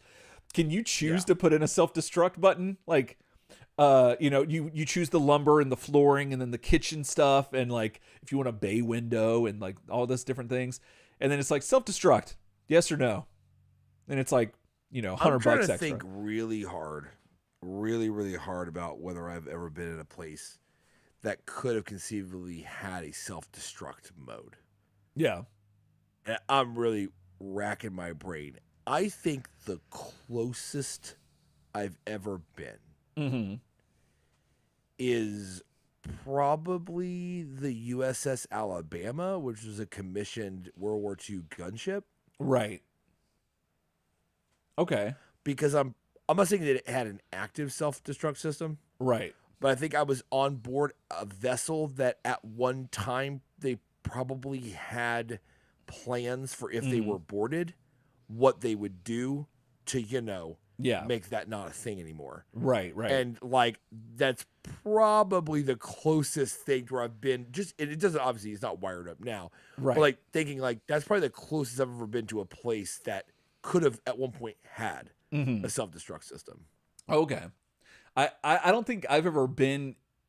Well, actually, I take that back because I think the Burger King down the road from my house had one, because like that makes sense. Dead ass. One day it was there, and then the next day, Ryan, it was gone, and then the next day they were building it again. So that's the only logical explanation, right? No, that's hilarious. That's I mean, by that logic, the Dairy Queen by Armada Games had a self-destruct mode because it blew up a few times and had to be rebuilt. So maybe it's the fast food places. It could be. They've got knobs and levers all over those places. So I don't know what they do. I mean, we all know that if any place had a self-destruct based on maybe some things that could happen, it'd probably be Taco Bell. And I've never seen a Taco Bell explode. I mean, maybe the bathrooms exploded a few times, but like, you know, not the building. Yeah, not the building. Well, this building definitely does. Lord Komodo definitely opted for the self-destruct option, and Pamiko's telling the turtles they're getting them down which is real awkward, really fast. That's real awkward when the last words he uttered were, "Wait, brother, don't kill them. We need their blood." Yeah. And he's like, "Trigger self-destruct. I guess that's over. That's over." Yeah, that doesn't make really any sense, but you know. Yeah. I guess if they explode, you can get their blood. It's just a little bit like burn up, but blood's blood, right? So, so Pamiko sends the turtles down into like some cellar, and like not the cellar, but like route. Yeah, the escape route. And she tells them that, you know, some of my Kanuchi are merely wounded, so I must try to save them. So because she's honorable. And so Donnie then makes use of his new body and the fact that it has a flashlight app and turns that on. I love the flashlight app. Love the flashlight app. So they find out that they're in a cave, Ryan, like a deep, dark cave that's just like filled with bats. And bats love light, as we all know, which is why they hide in caves. They love it. And so, they make their way through because they're trying to find Splinter, because it seems like Splinter ran out this way. And because Splinter got away from him, by the way. I don't know if I mentioned that, but Splinter got away from him. And they're trying to find him, but all the bats start flocking towards the light. And there's so many of them that it's spooked the bats, so they're clawing at the turtles and stuff just by virtue of being so many of them flying at them. So they turn on the lights, and then all of a sudden they turn it back on, and we get this giant bat creature that we saw from the cover of the issue. And it's like, making noises and stuff, and says light burning. No, burns. Yeah, sorry, my eyes kind of blurred there for a second. And Donatello, I think, just says sick. But like I think he means like sick, like gross, not sick like cool. It's very weird. And the rat, I keep jumping ahead. The bat, Ryan says, not hurt Splinter, and that's where your heart just breaks, because you realize your rat dad's just turned into Bat Dad, and that's just bad news. Yeah. You know what I'm saying? That's just, nobody needs that. Nobody that's needs like, that. oh, Splinter, like the way he says that. You're like, oh man. Yeah. It's like, dang it, Splinter, you were the best thing that happened to this issue. So yeah, the Turtles then are just like, okay, great. Like, so now, don't shoot it, because Donnie was going to blast it. He didn't hear him say Splinter. And at this point, though, it scared Splinter as the bat, and he takes off, and the Turtles are like, well, great, so now we gotta, how that bat thing with Splinter, we gotta go find him. How are we gonna do this? Well, let's get out of this cave. So they keep walking, and they manage to get out of the cave, and but then they call, and again, I love this, Ryan. I guess we do, because Teslas have the remote, like, come to me car, from the parking lot, the summon feature. So the Turtles, ahead of their game, totally have that with their repurposed Triceraton, flying car. Air car. Absolutely. And they call it over. And what's neat, that's right, I forget that I was looking at the art, and I was like, is Raph using a stylus? But no, it's a actual joystick on the controller, which is ridiculous. Like a stick coming out of that. Yeah. And so so they're like, all right, well, we got to get out of here, because that castle, wasn't it supposed to blow up already?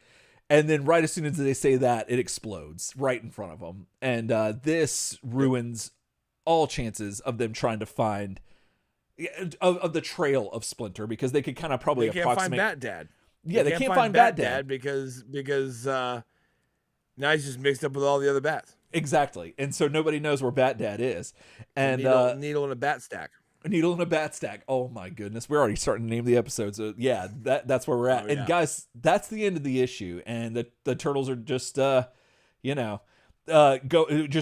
all four back together. All the brothers are back together. And Donnie hits them with the, band's back together. Donnie hits him with the, is there anyone going to ask what happened to me? Like, Oh, I know. Yeah. And I'm like, dang, Donnie, you can't give a man, like, you can't give He's like, your brothers. Anybody what about me? Know what happened to me? Everybody acting like they forgot about Don.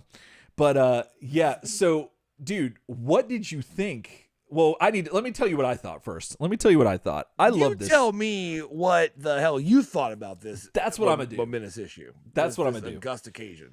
This image number 5. This issue was pretty good. I loved the humor in it. There had a lot more. They had a lot more energy in it than the previous issues, which is that's fine, and it was rolling and moving along very quickly, but there was a lot of things, like we got Pamiko, what's all her story now, so that change has happened, and all the stuff with Komodo, they get the Splinter being the bat. Like, this is wild, like, because I've seen the cover of this issue, like back in, like all through when it came out, and then the early stages of the internet, when you're like, oh, let me look up Turtles, and then you see the image. But let's be honest, what? Like, you see the cover, and the first thing I thought of was like Man Bat. Oh, absolutely, like from Batman. Yeah, I see Man Bat, and I'm like, oh, did like not Man think Bat. Splinter. I did not. No, did not see that coming. But this was pretty good, and one thing that was different from when I read it than when you explained it, and I think it's because sometimes when we read these things, we're reading them and we just miss things. You brought up the fact that about the double cross with Komodo, how he only drugged him, that he didn't poison him. But see, because I think I read that, but then he said that how eager you were to get to your grave or to take my secret. And I thought that was more proof that he poisoned him. But when you were explaining it, I was like, oh no, he actually just pulled that switcheroo. And it made me appreciate the cunning, the semantics of it all. Yeah, I really appreciated that. And so, but what was your take? How did you like the ending of this? I really liked it. It feels like, we're 5 issues in, and we feel like we've hit, I mean, this is not an arc, okay? We're not done telling the story, obviously, but this is a an act break, put it that way. Okay. Like, it is what it feels a lot like. It feels like Right. Act One complete. Mm. Which I really like. I think that the storytelling and overall arc of this of this act has been really good. Yeah. I think they've covered a ton of ground in 5 comics. No real fight issues to speak of, right? We Mm. talked about watch out for watch out for the for that late 90s decompression. You know what I mean? Oh And yeah. we're telling good comics here, good comic stories here. Mm-hmm. I love the Pimiko turnover, Yeah. like how a matter of honor for her, in wanting to having to duel Splinter to the death because he's responsible for her father Okusaki's death. Right. Having to do that to satisfy honor literally puts her on the wrong side of her boss. Yeah. And all of a sudden she's kind of flipped over and she's like, well, he was without honor. I gotta have my honor. Like, I'm not gonna be left out in the cold with no honor. Right. You know what I'm saying? If I choose between honor and serving you, I'm choosing the honor. Mm-hmm. And she does wreck the whole thing. Splinter Yeah. doesn't get injected and he does get injected, but not to be He doesn't get the whole eight. plaything of Yeah. Lord Komodo. Yeah. You know what I'm saying? He didn't take the whole 8, Right. and he wound up coming out on top. So Yeah. there's that. And then you have the Pimiko kind of turn on that, which puts her in play as a potential ally, and also someone who's hunting Splinter. She's an ally in the heat of the moment, but I hadn't thought of that. She's looking for Splinter, dude. That's to satisfy awesome. that duel. Yeah, So I hadn't you've thought got about that that. plot line. Yeah, you got that plot line kind of hang out in the background. I love that. You've got obviously the big question of where is Splinter? Yeah. Which I mean, this could lead. I'm very interested to see how it goes. This could lead to a second act, Mm-hmm. the Yeah. Dark Tea Time act, the Empire Strikes Back act of this whole thing, which Yeah. I'm Yeah. kind of all about. Oh yeah. Because we're close to an all is lost. We got Donnie back, Mm-hmm. but we lost Splinter, and he's not even the same anymore. Right. Right. And we saw him talk there for just a second, and he had some command over his speech, but Yeah. it was really It was bad. It was bad. Not, and it was pretty bad. It was bad. Exactly. It was pretty bad. So I love where it ends, and it ends on that joke. Anyone want to know? Any takers on why I'm half shark, alligator, half man? Anybody want to talk about why I'm just an android now? Yeah. And everyone's like, I don't know, man. I'm vibing. It's basically. I think that's what the next panel is. The panel after this. Yeah. He goes, yeah, I was going to, but I'm just kind of vibing in this air car with all my brothers, including you. So can we just have this moment? Just not talk about the logistics. But overall, I absolutely loved it. Yeah. The turn of Komodo and his kind of craven, the craven end of his big plan, I really liked. Yeah. Everything was so under control until that matter of honor came up. Honor's playing a huge role in this book. Yeah, it is. Which is really cool. That's a subtext that they're starting to really ring that bell on as it comes up. Yeah. And the great thing about running this kind of story is that these kind of almost imagine them like violin strings running under your story. And at first they're way down there and you might not see it pick up that thread. Right. But as we start to kind of run the bow over those strings and we get closer down to them, those resonances come up through the story, right? Yeah. And they ring and they sing in what they do.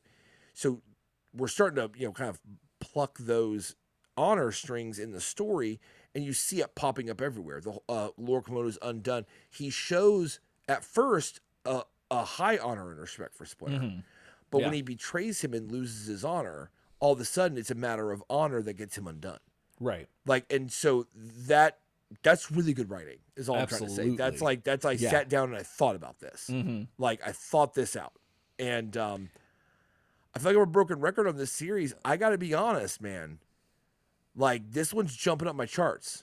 Absolutely. You know how many steps we've been on. And you know how we have that inner ranking. You know what I'm saying? And it's going to take a lot. It takes a lot to jump up to Golden Era Mirage, Adventures at its best. Yeah.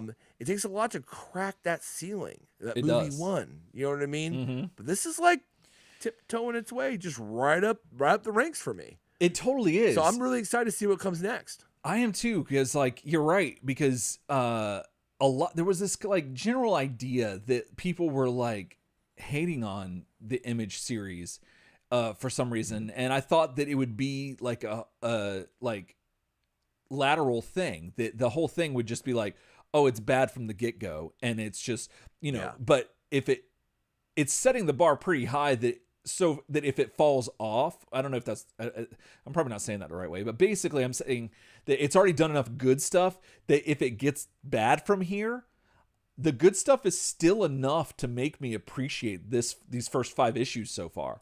Like I still really like it that much that regardless of where they go after this, I think I'm still going to really appreciate this run, and I'm excited to see.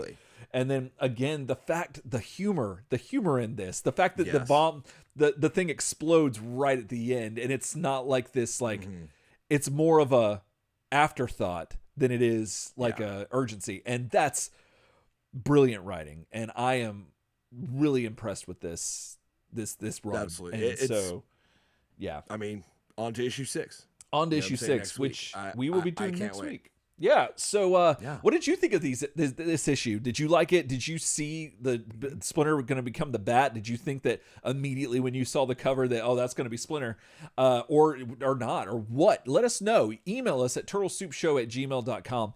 Also, if you want to get caught up on all of our other episodes and everything else that we do, you can go to the home of the internet, turtlesoupshow.com. We got all our old episodes up there, and lots of other stuff too. So be sure to check that out. And then if you want to keep up to breast with everything going on in the Turtle Soup Show community, be sure to go over to Facebook and join the Turtle Soup group, and lots of cool people there, a lot of news breaks there, which is where we get informed with a lot of things that we might have been sleeping on. And so a lot of cool people there doing the Lord's work, and we really appreciate all of them. Also, rate, review, subscribe on whatever podcast app you're listening to us on. If you're an audio listener, we really appreciate you, and thank you so much for doing that. And then if you're here on YouTube with us, please rate, review, like and subscribe. That's what we say here on YouTube. Subscribe, hit that bell icon. Yeah, hit that bell. And so let us know what's up. Do that. I know you hear it on a lot of your YouTube videos that you watch from everybody, but it does help. YouTube? It does help, and so it's really nice to see those numbers move. So I really appreciate everyone who's done that and stuff like that. And we try to comment back as soon as I see them. So thank you for that. And get in on this live chat. Live chat was hot tonight, guys. There was all kind of crap going on. Get up on this chat. Yeah. And getting the show starting the pregame. You know what I'm saying? Like pretty much like right at 8:00. And once you pop, the fun don't stop. The fun don't stop. About that. Exactly. So I mean, you take his word for it. You know what I mean? Right. And then, of course on Facebook, the Turtle Soup group. Yeah. You know what I'm saying? Yeah, those are the places to be. But then if you want to go the extra mile, if you want to be poppin', if you want to be the glob papas to the deep diving daddies of Turtle Soup, you can glob pop on over to patreon.com and search for Turtle Soup Show and find that Turtle Soup's done been making a podcast. Podcast. Did I just say podcast? Does it sound a lot more? You did. No, we already said podcast. Podcast. You can go over to Patreon, find we done by making a podcast, and you can throw some pennies our way. Jobs. Yeah, and help keep the show afloat, keep us from saying clang. And we sincerely appreciate your support. And you can get all kinds of good stuff and fun things that I've made and whatnot. So, and all of our patrons, the stuff is in the mail. So you should be getting some stuff really soon. And I think that's going to do it for us, Ryan. So until next time. Else time. Else time. Else time. Else time. Else time. Else time.